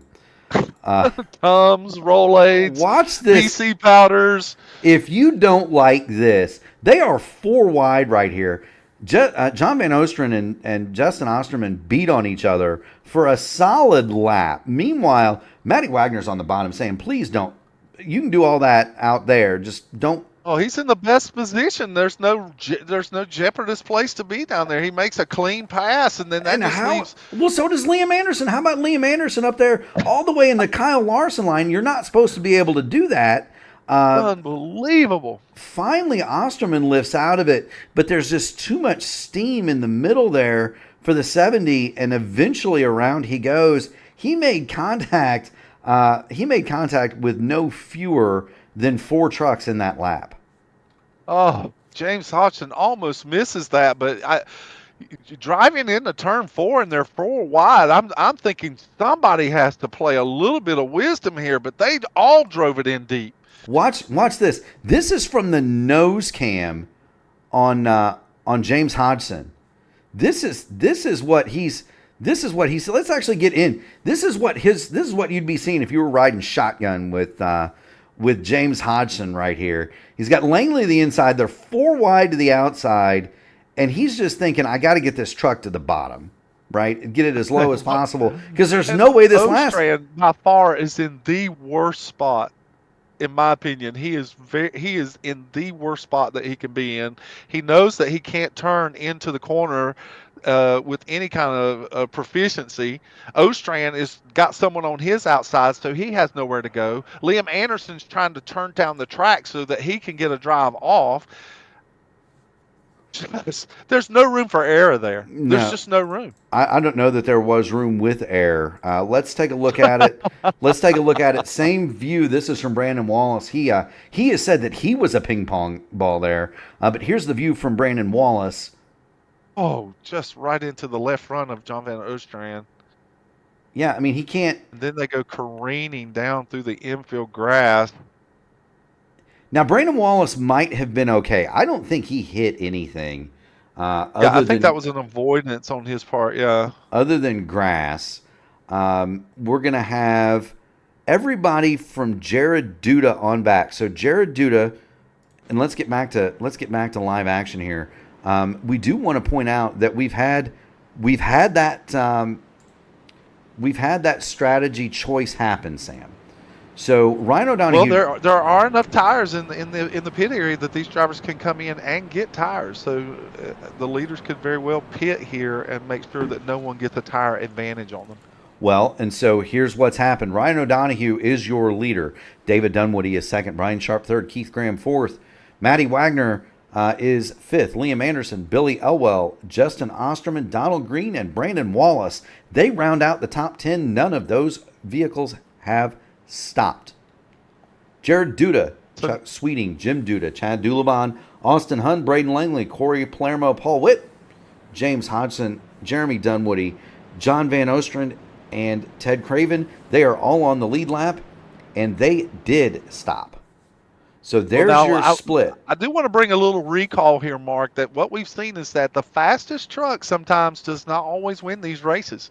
Just simply based on we have seen in past races where trucks have been dominant and then they get caught up in pit strategy and then get involved in someone else's incidences and their night is over. So let's hope that that's not the case here for drivers like Jared Duda or Chad Dulabon, as Jared Duda makes a big move on the inside of Donald Green going into one. We're hoping that that's not the case. Well, they're 4 wide again back there.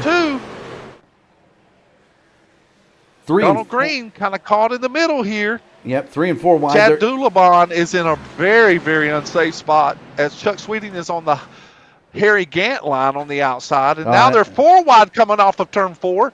I don't recall. Oh, and Chuck Sweeting runs out of racetrack. Yes, he did. I don't recall Harry Gant running it that high. He hit the fence a few times. But this is the mess for Chad Dulabon. We'll get on board with Dulabon, and he is in the hornet's nest for sure. He's trying to pick his way through. There are trucks absolutely everywhere. 4 and 5 wide down the back at Nashville.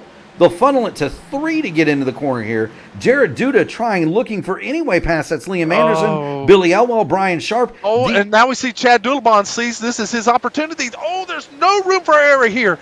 Chad Dulabon pushes Billy Elwell down the front stretch as they go into turn 1. I'll tell you what, Matt Wagner looks in his rearview mirror and says, keep at it, boys. Keep him back there. Brian Sharp's around. Brian Sharp is around in turn 2, and that will bring the caution out. Okay, so I think what we're going to see here is Chad Dulabon could very well be scored ahead of the 52. We'll have to wait and see how the truck series scores this. No, they're going to score Jared Duda ahead of. Oh, wait a minute, they're still sorting it out. They are. Meanwhile, let's have a look at the action involving Brian Sharp. Those trucks on fresh tires were desperate to get past Sharp, Billy Elwell, and Liam Anderson that were on those old tires. Jared Duda goes firing up the middle. He's got Chad Dulabon on the bottom. Jim Duda is back there. Justin Osterman. They're still sorting it out.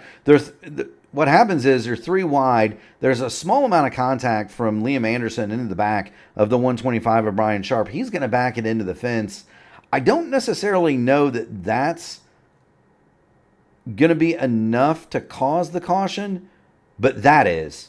There's contact to Chuck Sweeting. He's involved.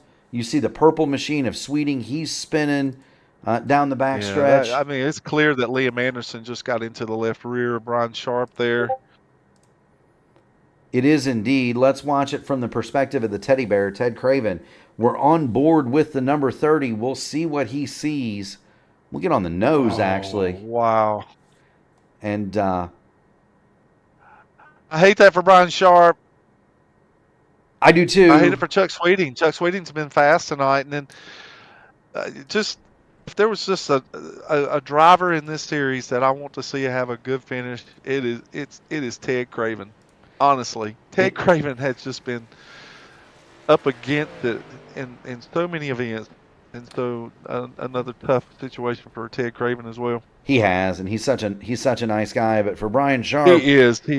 His streak of not making contact with a cement wall is back at 0.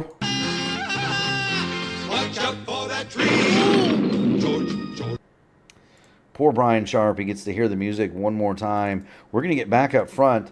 Ryan O'Donoghue. Now we find that Matt Wagner has decided that he's not going to allow that pit era, to ruin his night, as he is now sitting in the 3rd position. He's not, and so we're back to this kind of split in pit road strategy. So O'Donoghue, Graham, and Wagner, they are still out on their old tires, as is Donald Green. The Did Chad Dulabon pit again? He sure did. He did. He's got a black flag too fast. So Chad Dulabon is going to the rear. Yeah. Oh, no. I'm so shocked that he pit. I'm just so surprised that he pit. Well, there were several that did. Billy Elwell, David Dunwoody, Brandon Wallace, Justin Osterman. I don't show him pitting here.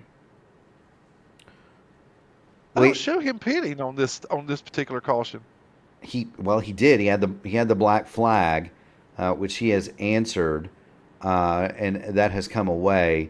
But Osterman, Dunwoody, Sweeting, Wallace, Palermo, Craven, Hodgson, Jeremy Dunwoody, Chad Dulabon, they have all pitted. They have fresh tires, as do Billy Elwell and Liam Anderson. Mixed in that group is Donald Green. He is on old ones. Then you've got the Dudas, Austin Hunn, Paul Witt, John Van Osteren, and Braden Langley. They've got 7 laps on their tires. O'Donoghue, Graham, and Wagner, they have old tires. And by old, they may be in a little bit of trouble as we head back to the green flag.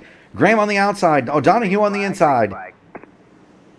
Great launch by Ryan O'Donoghue.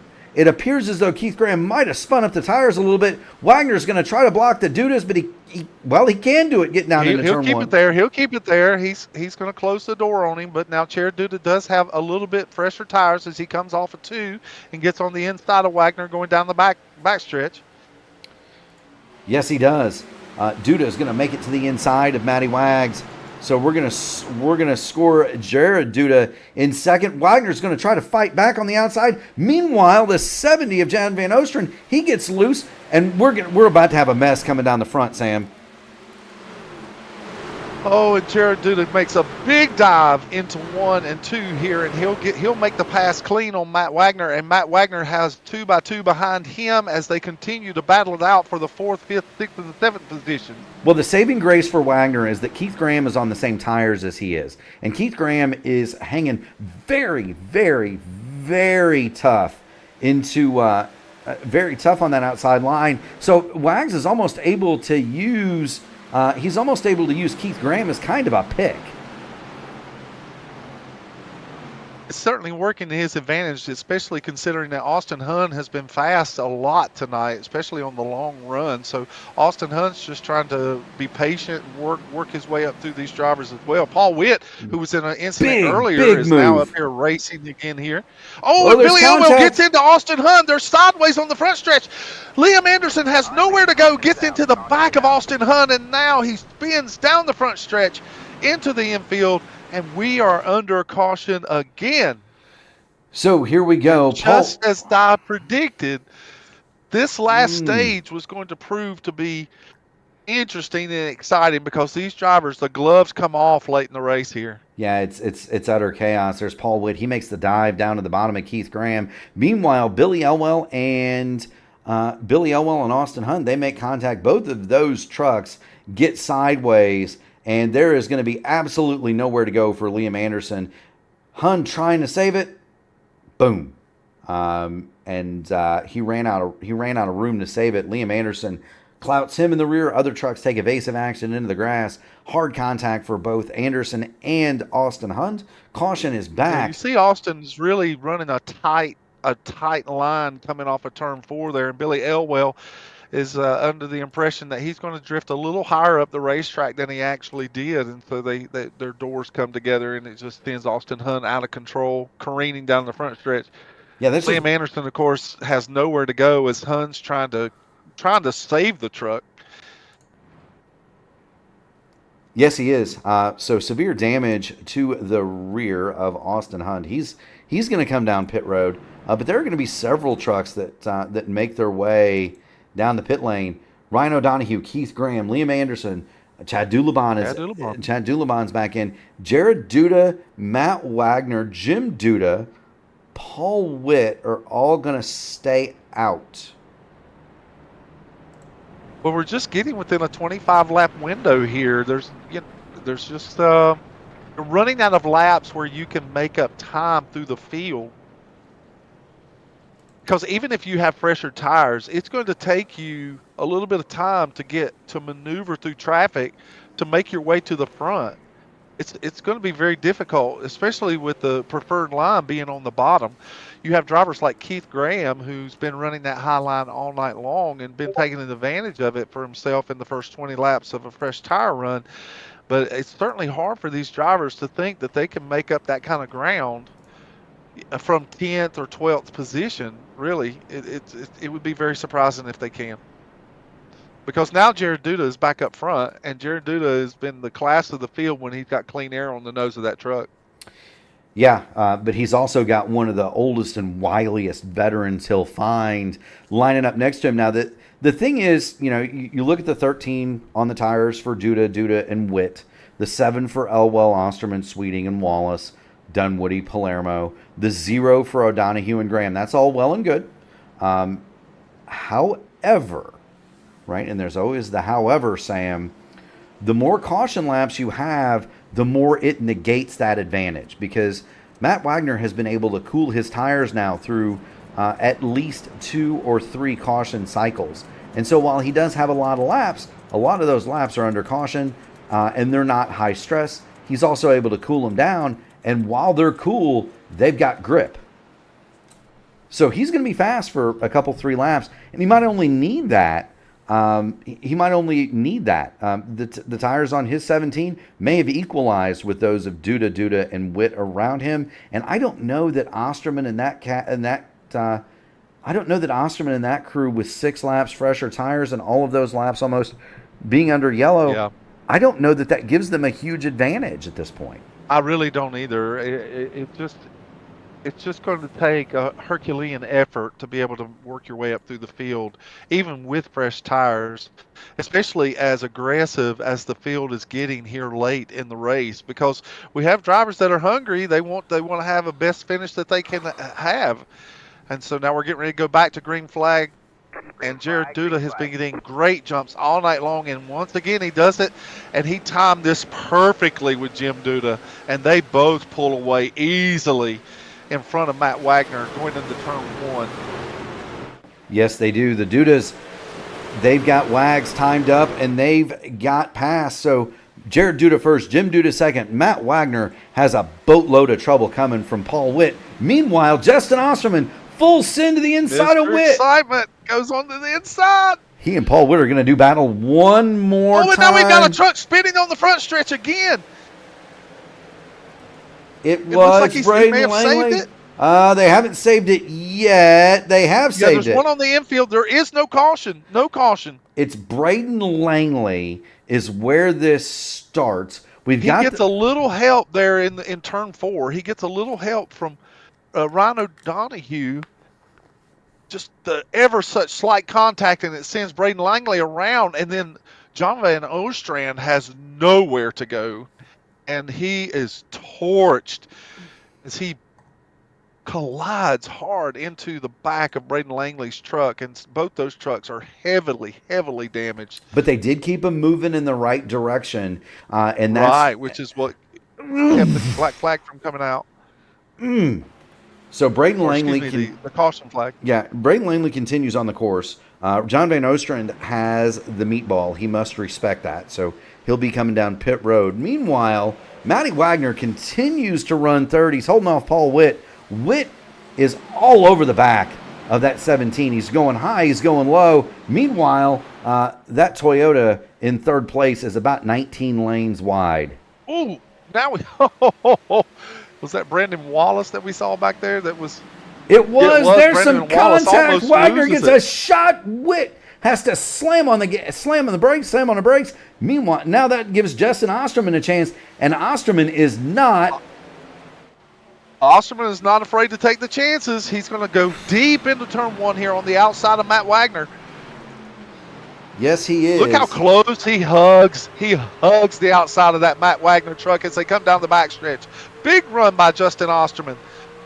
Tad Dulabon is now rearing his fresh tires into this mix. We're watching off the front. Well, they made contact anyway. Osterman stays in it. Wagner has to get out of the gas. Paul Witt slides and he Witt saves it. All right, man. Caution. Yellow but now we have a caution. Yellow on is the out. That's speedway. David Dunwoody. He's backwards down the front stretch. That could not last. Yellow finally came out. It's going to start. We saw what happened to Paul Witt, but we need to figure out what happened to David Dunwoody because he is. I think that he went high to avoid the incident, and Brandon Wallace was out there. He just went up too high, and Brandon Wallace was already out there and nowhere to go. The wall was on the outside of him, and so he gets collected in just trying to avoid the incident that was ahead of him. We're going to have a 10-lap shootout here. Yeah, there you see it. Nowhere for Brandon Wallace to go, and he didn't do anything wrong. Dunwoody just trying to clear himself from the accident. He doesn't make huge contact, though. No, that doesn't look like it's detrimental damage here. He does not have. He does not. I can tell you, he does not have a meatball. So Dunwoody is in good shape. Now, do you get tires? Do you not get tires? What are you doing here if you're the Dudas? What are you doing if you're Matty Wagner? You've got some age on those things. Billy Elwell, Chuck Sweeting, Brandon Wallace, Paul Witt. Those trucks all have age on their tires. And if you're... Oh, here comes Jared. Oh, no, he fakes him out. He and both Dudas just decide to play the peekaboo game on pit road here, just trying to see if anyone bites. So 15 to go. We'll watch. There are trucks coming down pit lane. Brandon Wallace is down. Paul Witt is coming in. Jeremy Dunwoody, James Hodgson, Liam Anderson, David Dunwoody, Braden Langley, all going to take the chance to take 4 fresh Goodyears here. Who in our top 10 has the freshest tires? So who in the top 10 has the freshest tires? That's a great question, Sam. I'm glad that you asked. I think it's Chuck Sweeting and Chad Doulevon. I think those 2 trucks have the freshest tires. The Dudas are on 22 lap old tires. They are the leaders. Justin Osterman, 16 laps. He is third. Matt Wagner, 40 lap old shoes. Wow, he's doing so good on those old tires. Yes, he is. He is fourth. Billy Elwell and Chuck Sweeting, 5th and 6th, have 16 lap tires. Doulebon, O'Donohue, Hund, and Graham, 9 laps on their tires. That's what I thought. Yeah, that's what I thought. Wagner says he didn't pay the tire bill. Greg Evans is offering unused tires from the Deuce from last night. Are they the same tires, Sam? I don't know that they are or not. From Xfinity to truck. Well, I think the diameter and the set of for the tire is the same, but the compound changes. It changed the compound for these tires for each series. Copy that. They would have to because the demand is different, just simply based on the weight and the chassis of the car and the truck. So the compounds and the rigidness and the sidewall, all of those things differ within the tire itself. Now, Greg, if you wanted to go down there and pay his tire bill, this is a home race for. Now, to be fair, this is a home race for Wags, and so he lives not too far from here. This would be like, for him, this would be Tennessee. Tennessee. He's a Tennessee guy. Citizen. Yeah, I like how you said that. A citizen of Tennessee.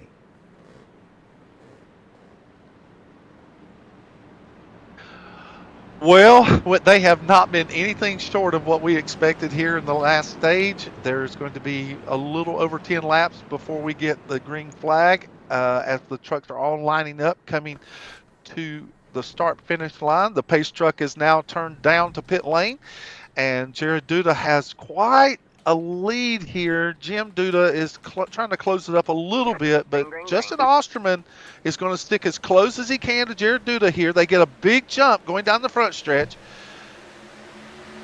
There we go. Billy Elwell the front is getting pushed by Chad Doulebon here. Oh, and Billy Elwell really just trying to save the truck on exit. I don't think Billy Elwell's carrying the speed that some of these trucks are carrying. Now he drops in a little bit deeper this time. He washes up the racetrack by doing so, and that opens up the door for we got one wrecking. Donahue gets into the back of him, and now they're crashing. There is a massive mess. There is a massive mess in the back of this field. I think what you see here is Elwell just did not get a great start through 1 and 2, and so he drives the truck into 3 really deep, and that causes the truck to go up the racetrack. He doesn't want to hit Sweeting, so he has to get out of the gas, and now he's got the field bearing down behind him, and so Ryan O'Donohue just gets into the back of him, and then it's just chaos after that. It's on. You see the 90 of Brandon Wallace pile in, Keith Graham. They're still wrecking, Keith hitting Graham, each other. No way. Yes. No way. Yes way. Jeremy Dunwoody is down on the bottom of the racetrack. He is stopped. James Hodgson is doing stylized spinning through the infield over there. Somehow manages to not be involved. The 90 heavily damaged. He's down in the grass. I'm gonna come back here and we're gonna put this on the nose of James Hodgson. My goodness gracious! Watch this. They're gonna start wrecking 5 trucks back. So this whole thing starts now. And look at how far James Hodgson has to go dodging spinning automobiles. There they are. They're crashing up at the top. Hodgson's just trying to figure out where they're going to come to. Now guys are getting on the brakes. They're starting to spin out, trying to avoid the crash. Hodgson makes the choice to go through the grass, but they're all coming down to wreck with him. So he just goes further and further into the grass. He will miss Ryan O'Donoghue. He's going to hit, he's going to get into the traffic cone there. O'Donoghue's just trying to head back to the pit lane. Hodgson, though, that is wild how many trucks he avoided. He's going to go to the pit lane, get some more damage repaired from an earlier incident. Brandon, it may have been, it definitely was no fun for you, but it was interesting for us to watch. Hodgson winds up, he's on pit lane getting more damage fixed and a fresh set of tires, and this is not over yet, Sam. No, it is not over by far, and I'm just listening to the in-race comms. Braden Langley, who is the first truck a lap down, was just kind of a little disappointed that he said he avoided the wreck that happened in front of him. He was avoiding it, but in avoiding it, he had to drive through the grass. Well, when iRacing sees you drive through the grass, that's an incident point. And while when the caution comes out and you receive any incident point, even if you stop on the racetrack, iRacing sees you as part of the incident, and so you do not get the lucky dog in those instances. And so that opens the door for another driver to get that particular privilege. And so Braden Langley is just unfortunate in that particular instance where he had to drive through the infield to avoid the wreck and doesn't get the lucky dog. You know, I've got a fun story about a truck race that I was in one time at Scuba Circuit, which is basically a go-kart track that's in Japan. And Sam, we had so many accidents in that race that guys were actually deliberately wanting to start last in the field so that they could back off, miss the wreck, and get the EOL. Meanwhile, or get the Here we go. We're coming back to green again. Now we have less than 10 laps to go. Can Jared Duda finish this thing off? Oh, Matt Wagner does not get the best start here. He's got Jim Duda dives in front. Oh, Jim Duda dives right in front behind Jared Duda. That checks up the inside line. Well, Wags had some help from Chad Dulaban. Meanwhile, there's 3 wide back there right around Donald Green. This is about to get fun because you've got trucks back there. Justin Osterman is the leader of that parade that have fresh tires. Meanwhile, the battle is at the front. The Dudas lead it. Chuck Sweeting is third. Matty Wagner fourth. Austin Honda, he's going to fight to the inside, trying to get around Wagner, but Wagner wants a bit on the high side to get around Sweeting. Oh, they make contact going down into turn 1, and now Austin Hunt goes to the inside. He has the preferred line, but Matt Wagner is not going to give it up easily. And behind them, a very interested observer is Chad Dulaban as he's trying to get them to sort that out. Yeah, Jared and Jim Duda are now just 1-2, and they're fighting to hold that lead. And Chuck Sweeting is trying to close the gap. Yeah, let's not count out Chuck Sweeting. Sweeting is there. He's closed it back down to less than 0.2 of a second. He's right on the back of Jim Duda. Meanwhile, Paul Witt almost gets into Chad Dulaban. Matt Wagner on these old tires is driving this truck for all it's worth. Yep, here he goes. He's on the inside of Hunt. He thinks better of it. As Austin Hunt chops the nose off of the Matt Wagner truck. Yes, he does. I love this drone shot. Thank you so much to Whiplash SimCams, who are providing these pictures. If you're an iRacing photographer, go visit Whiplash. You can get some of these shots too. My goodness gracious. We've got 5 laps to go. We've got the whole thing right here. Austin Hund is now clear of Wagner. He's pulled up on Sweeting. Sweeting is looking to the back of Jim Duda, and I'd bet you a shiny new dime that the Dudas are going to work together here to try to bring this home 1-2. Sweeting, though, he's definitely going to try run off a turn 4 for Chuck Sweeting. Austin Hund wants to be in the middle of this fight. Austin Hund has proved to be fast all night long. But now he's getting into the mix. He's right on the bumper of Chuck Sweeting. The 29 and the 53 have found each other. Caution on the speedway. Brandon Wallace hard into the wall. Liam Anderson involved. Caution, 4 to go, and this is going to set up a natural green-white checker. And we only get 1 in the AMA. Or no, we have unlimited. We have unlimited. Yeah. We could That's right. We have unlimited. we could be here a while, Sam. You've got the 90 Brandon Wallace to the inside of Liam Anderson. Liam Anderson there, yeah.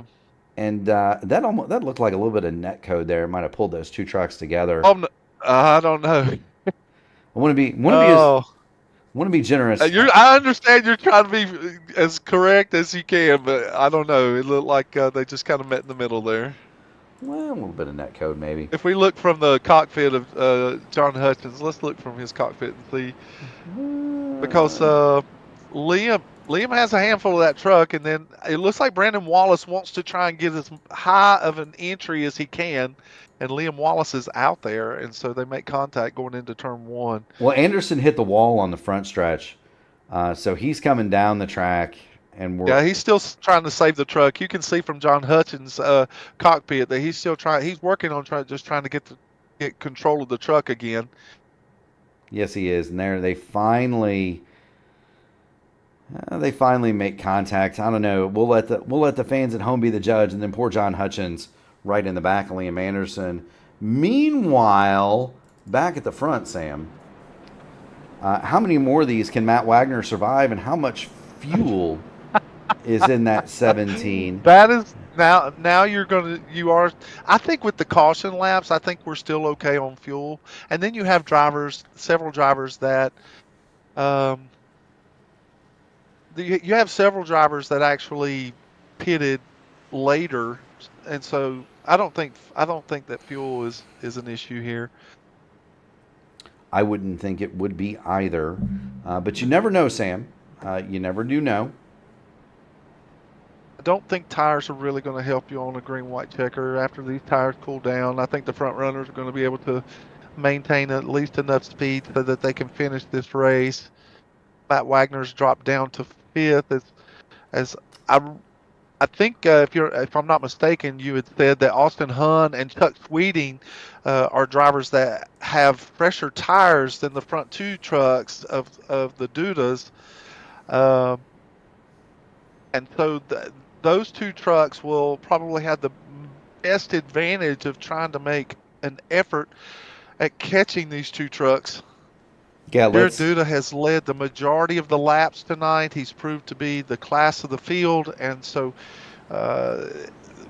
maybe tires will be the great equalizer. I don't know, but we're already 2 by 2, and we're getting ready to come back to the green flag for these for the first green-white checker. Hold on to your hats, folks. I don't have a hat. Well, put the trailer hitches away and just ride in the tailgate of these trucks and see where it gets. Goodness gracious.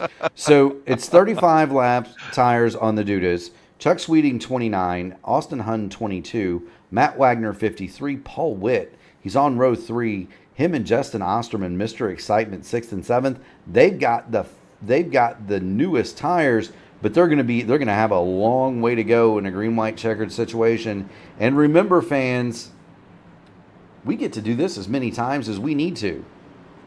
I'm just listening to comms. I hear someone making a comment about a sibling rivalry. So we may see Jim and Jared Duda, maybe brothers. And so now we're coming to the green flag, green-white checker. Hold on, folks. This race is not over. We're going to find out who's going to win here at Nashville Superspeedway as Jared Duda gets a big jump, a huge jump, and Chuck Sweeting is going to follow him into turn 1 on the inside of Jim Duda. That's a huge break for everybody involved. They've gotten safely through turn 1, safely through Matt turn Wagner! 3. He's saving it. No, he can't save it as he loses it. No, he down still the did. backstretch. He still keeps saved it it. straight. No. Oh, and now the caution comes out. And so Matty Wagner, let's see, did he get some assistance here from... Well, he was trying to protect that position a little bit, so there was a little bit of contact as they were coming off of turn 2. He did have some help. Osterman. Osterman's trying to go way low on him here, and so Matt Wagner's there, and Duda gets into his left rear. How nobody hits that truck, I have no idea. And the fact that he stopped is what finally just brought out the caution. He's still wrecking. He's he's trying to save it. He's not stopping on purpose. He never Right, had right. He's control. just trying to keep the truck from getting run over. Yeah, he never had. If he turns sideways, he's at far more jeopardy if he allows the truck to go sideways. Now, will he finally pit and get some tires? That's the question. Here he comes. So Wags, he might want to stop and get a paper towel to get all the spit off the visor of his helmet from all the nice things he's saying right there. he's probably in there blaming me, isn't he? Well, not yet. I haven't heard him say anything. Oh, okay. So now we're hearing that Jim is Jared. Jim Duda is Jared's dad. Okay. So, okay. Thank you, Cody Witt, for clearing that up for us. We were asking about that at the beginning of the event, and so we thank you for clearing that up and so that we can put proper perspective on that. So, father-son. I think that's very admirable that a father and son can get out here and enjoy the sim. It is indeed. Do want to thank everybody who is in attendance, fathers, sons, brothers, sisters, whoever's out there watching. We do want to thank you for it. Do want to just mention and thank one more time the title sponsor of the AMA Truck Series. That's Archway Industrial Coatings. They're a St. Louis-based flooring company that do epoxy and urethane-based flooring solutions that withstand the test of time, all while meeting schedules and budgets. They're committed to doing the highest quality work at the lowest possible cost every time. Get ready to floor it with Archway. That's archwaycoatings.com. Barry Speedman will be the lucky dog recipient, and that'll put him back on the lead lap. It will. And that leaves us with probably one of the largest fields we've had at the end of an event where so many trucks are on the lead lap. We have 19 trucks on the lead lap tonight. And it's been, I mean, yes, there have been some incidents and some accidents, but this last segment is exactly what we expected it to be. We expected it to be, Katie bar the door, no holds barred. Trucks are just trying to I can tell you who's not going to. I can tell you who's going to use all of those holds that aren't barred is the 53. He's going to restart this thing 8th. He's still got the freshest tires. He's on that 4th row. Justin Osterman, I don't know if he's going to be able to pass them all, but he's going to have to do something spectacular here. Did he just pit for tires? No, he's on 13 laps. Yeah, he's on the freshest. Okay. 13 laps. But, I'd look for him to do something wild, maybe put it up in the 3rd groove and use some of that extra stickum. He's going to have to do something. But here we go. We're getting ready to go back to green. And Sam, this is about ready to get fun. Oh, no question. Now, we have found that Jim Duda, on the last time that he was on the front row, he laid back quite a bit so that he could get a view of Jared Duda's truck. And he's done the same thing here with Jared Duda getting a big jump. But Chuck Sweeting, again, is able to pull out there with Jared Duda. And he's going to hold on tightly to the tailgate of the 52. And now we're coming down the backstretch, 3 wide behind them. Austin Hunt quickly gets sorted out. Oh, and Jim Duda drops deep into 3, washes up the racetrack and cleans Chuck Sweeting out. And now it is just a fight for second place. Now it's official. So we've got the white flag. Next flag will end the race. Jared Duda is your leader. Austin Hunt has made it to 2nd. Jim Duda 3rd. Paul Witt is now 4th. Justin Osterman is still digging on that outside. He's made it to 6th. And Paul Witt, after all the things that he's endured tonight, is now racing into turn 3 to make up for 3rd spot. Jim Duda drives it deep, and now they're going to race off of 4, and Jim Duda's going to be able to spare 3rd spot and the podium as Jared Duda wins the Nashville Superspeedway event here in the Archway Industrial Truck Series. My goodness. Okay.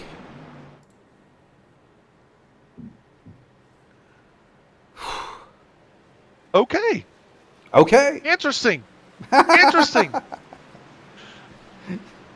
Are you entertained? There are so many drivers I would love to talk to tonight.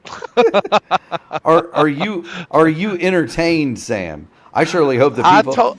This race it played out exactly as I thought that it would, and there was a few more cautions in that last segment than I expected, but still it played out exactly the way that I imagined that it would, and Jared Duda has done a great job of proving that he is meant to be here. He was by far the fastest truck on the track most of the night, and there were some trucks that probably could have give him a run for the money, but he got his truck out front and kept it there, and so well-deserved win for Jared Duda tonight. Yes, indeed, Jared Duda is the winner. Austin Hund, he'll bring it home second. Jim Duda will round out the podium. Paul Witt, a hard-fought fourth, and Mr. Excitement, Justin Osterman, he'll bring home a top 5. David Dunwoody is 6th, Chuck Sweeting 7th. Chat Dulaban looked very good early. Corey Palermo is 9th, and Donald Green is going to finish 10th, and that is a big run for Donald, and congratulations to him. That is a big night for Donald Green. On a really top 10. And look who's 11th. After all the things that he's been through, Ted Craven comes back and has a good finish as well. Yes, he does. Jeremy Dunwoody, he's another one that persevered after some trouble. Super happy for Jeremy, too, yeah. He's 12th. James Hodgson, 13th. Keith Graham, 14th. Braden Langley, 15th. Liam Anderson, 16th. Barry Seaman, Brandon Wallace, Matt Wagner are the final cars on the lead lap. John Hutchins is going to be credited with 20th. He was 10 laps down. The remainder of the vehicles have been listed as out of the race. Billy Elwell is 21st. Ryan O'Donoghue, 22nd. John Van Osteren, 23rd. Brian Sharp, 24th. Kendall Paul, 25th. Mark Cofield, Jalen Story, and John Guerrera are going to be the remaining finishers.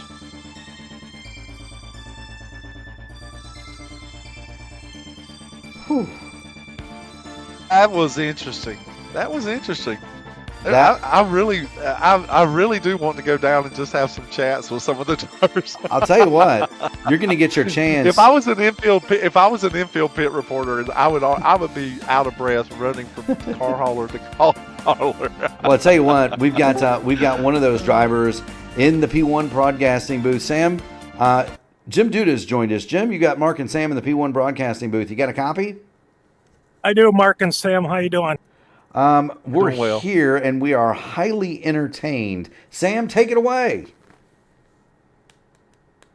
I will let Sam conduct the interviews while I catch my breath. Jim, we spent the entire race just trying to figure out what the relationship between you and Jared were, and then Cody Witt filled us in there late in the event and told us that you're a father-son combination. We're so glad to have you here in the AMA, and you guys really showed up and showed out. Jared was a class of the field, but you had an interesting night that you seemed to get mired up a little bit further back in the top 10 and had to battle your way back up. Can you just give us a little feel for your run here tonight in the AMA Archway Industrial Race?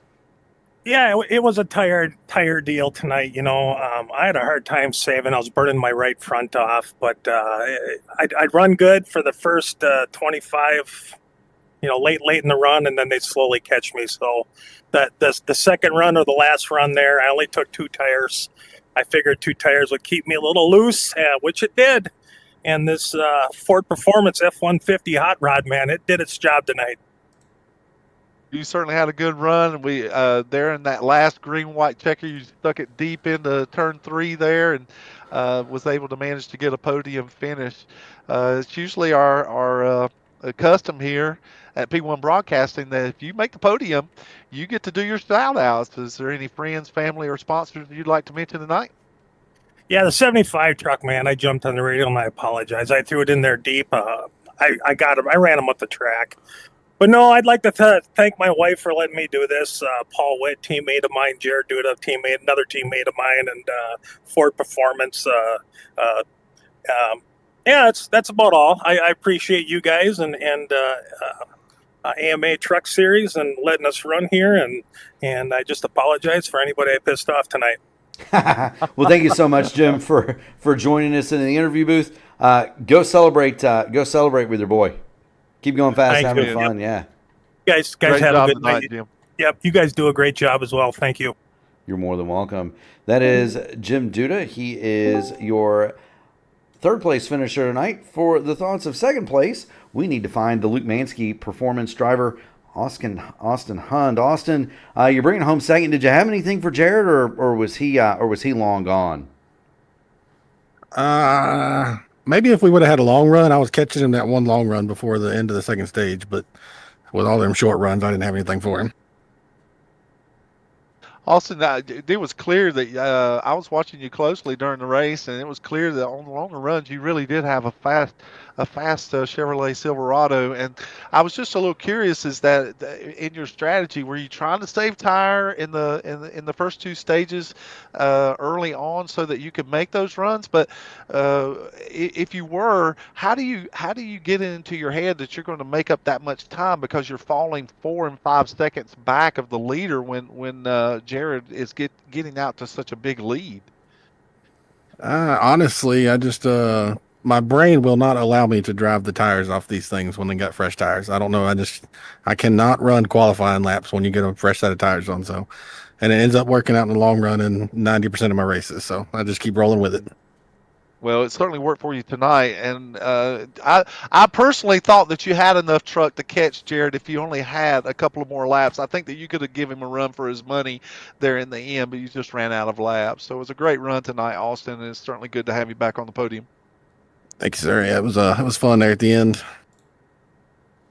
Well, we definitely appreciate you, Austin. As is the custom, friends, family, sponsor shout-outs. The floor is yours, my man. Really just the wife and the kiddos for the peace and quiet to sit down and do it whenever I want to. That's important. Thank you so much for your time. Keep going fast, having fun. We'll see you next week at Michigan. Thanks, guys. You have a good night. Great job, Austin. That is Austin Hund. And now for the man of the hour, it's Jared Duda. And Jared, did you get a little? The first question is, how were you so superior to everybody else on the tires? And then my follow-up question is completely separate. How much help did you get from Pops there at the end? Yeah, I guess to answer your first one about tires, I mean, I was qualified up front. We had a fast Ford Performance truck today that Duda Racing prepared. I mean, we were fast in practice, qualified on the pole, and we were able to stay in clean air all race long. So that really helped able to keep tires. I was able to kind of just pace myself with how they were racing behind me. I didn't fire off as well as I liked, but I think I was really strong in the long run there. And then as for the end, I think I had the race locked up either way. He probably got more help from me on the restarts, I would think. I was giving him kind of the hand out the window signature to help him keep up and have good restarts there. But yeah, Chuck did get a good restart in the last one, and I was a little nervous going into the last corner. And then obviously Jim Dad threw it in there pretty good, and that kind of sealed it for me.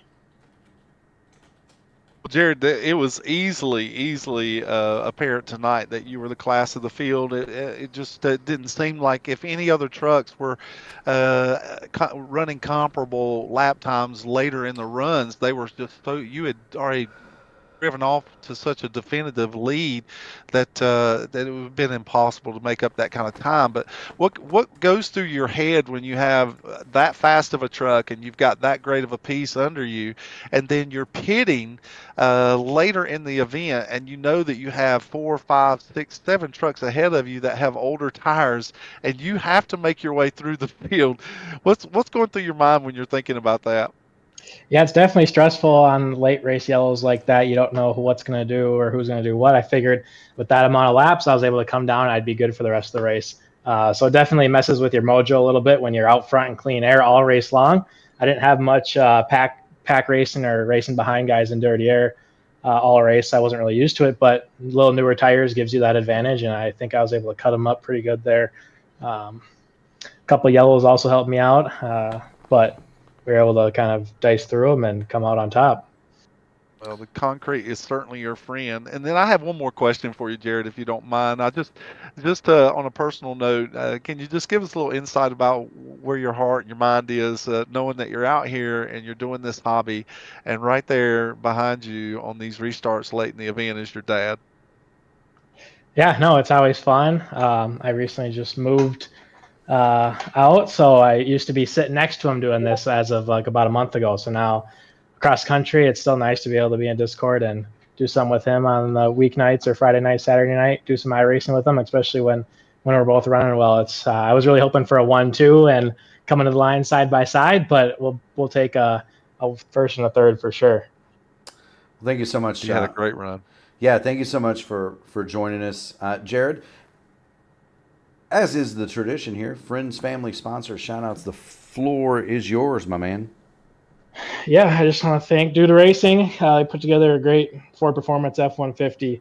I mean, when you're just that fast out of the gate, I'm just holding the steering wheel. But again, shout out to teammates Paul, Jim, Austin there. We all ran a good race. I think we finished 1, 2, 3, 4 as a group. So that's also really awesome. Shout out to the guys at the AMA group. Put on good races. It's a really clean run. I love running the long green flag laps. Sometimes you can't get those in the weekday leagues.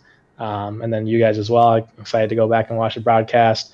Shout out to my girlfriend. She's watching. Mom's watching. Shout out to Chris. Thanks for watching. Hopefully it was a good broadcast and a good race. It's always fun to dominate when you got people watching. So thank you. Absolutely. Well, keep going fast, having fun. Get out of here. Go celebrate, my man. Thank you. Good job, Jared. That is Jared Duda. Sam, what are your thoughts as we exit Nashville? This was everything that I hate to sound like a broke record, but it's just the truth. Everything that I kind of thought that this race would be, it turned into. I was a little surprised that there were as many cautions at the end that there was, but I did fully expect that the gloves would come off late in this race and that drivers were going to be making bids to get up to the front, especially early on fresh tires. But Jared Duda is a pleasant surprise where he was a dominant truck. We've seen so many of the other drivers like Chad Doodlebon and Chuck Tweeding and of course Paul Witt has always been fast. Ryan O'Donoghue was fast tonight, but he got caught up in some unfortunate mishaps late in the event. But you see some familiar names, and so it's always refreshing to see new names pop into the equation. Just simply because it gives you a little bit of encouragement for the diversity of the series, and that's what the AMA offers here is that kind of diversity, is that there will be drivers that will come out of the woodwork and they'll be able to come in here and win some races and challenge drivers that have been much more dominant in races in the past. So it's really good to see that kind of versatility in the field. So I was very pleased with what I saw tonight in the race. You know, it's been a fun couple of races from Nashville. We have had two massive groups in attendance for both the Grand National race last night, the truck race tonight. It has been a ton of fun calling these races for all of our loyal fans in the AMA and some new ones too. If you haven't already done it, make sure you grab the like button on the video. Make sure you ring the bell to subscribe to the channel because we have a full plate tomorrow. 2 o'clock, we're going to have the iRacing IndyCar Series presented by 4D Racewear. That's going to be round 7 of that series from Detroit. Sunday night, 8 o'clock, the Dark Horse ZW12 Series presented by the Joy of Driving. And I tell you what, you're going to see Matty Wagner in that race, Sam. But I do not get to call that one. I'll actually be holding a steering wheel Sunday night, so we'll see how badly that goes. Monday night. So much for that retirement. Yeah, so much for that retirement. Monday night, I'll be back behind the microphone where I belong at 8 o'clock for the IndyCar Monday Night Top Split race from Gateway. That is week 12. It is the final week of the iRacing season next week, Sam. That's going to be immediately followed at 9:35 by the Sim Gaming Expo ISRA Open Wheel Series from Road America. Tuesday night, the IndyCar Oval Series Top Split happens from New Hampshire. Wednesday and Thursday, we are going to be off. Friday night, we'll be right back here 1 week from tonight with the AMA Archway Industrial Coatings Truck Series. That's going to be from Michigan. That's going to be a ton of fun. And then the big one, Sam. 2 o'clock, a week from... It's not going to be anything short of Katie Bar the Door. Oh, you want to talk about Katie Bar the Door? 600 kilometers, IR18s at Michigan. There is a $400 guaranteed purse for that race. It is going to be a lot of fun. Gary Godso and I are going to be on the call. He and I are going to call it. I'm making Gary be the chief steward, so all I have to do is enjoy the race. But we're going to have a ton of fun. For everybody at P1 Broadcasting, Mark Murphy, Sam Crow, our founder Gary Godso, do want to thank everybody that tuned in tonight. We also do want to thank our all the people that do the hard work in the middle of the night so that we can lay down our heads on our pillows in safety. The military, the police, the firemen, the EMTs, the nurses, all of you that do those hard jobs, you have all of our appreciation from the bottom of our hearts. Thank you. Good night from Nashville. Take care, folks.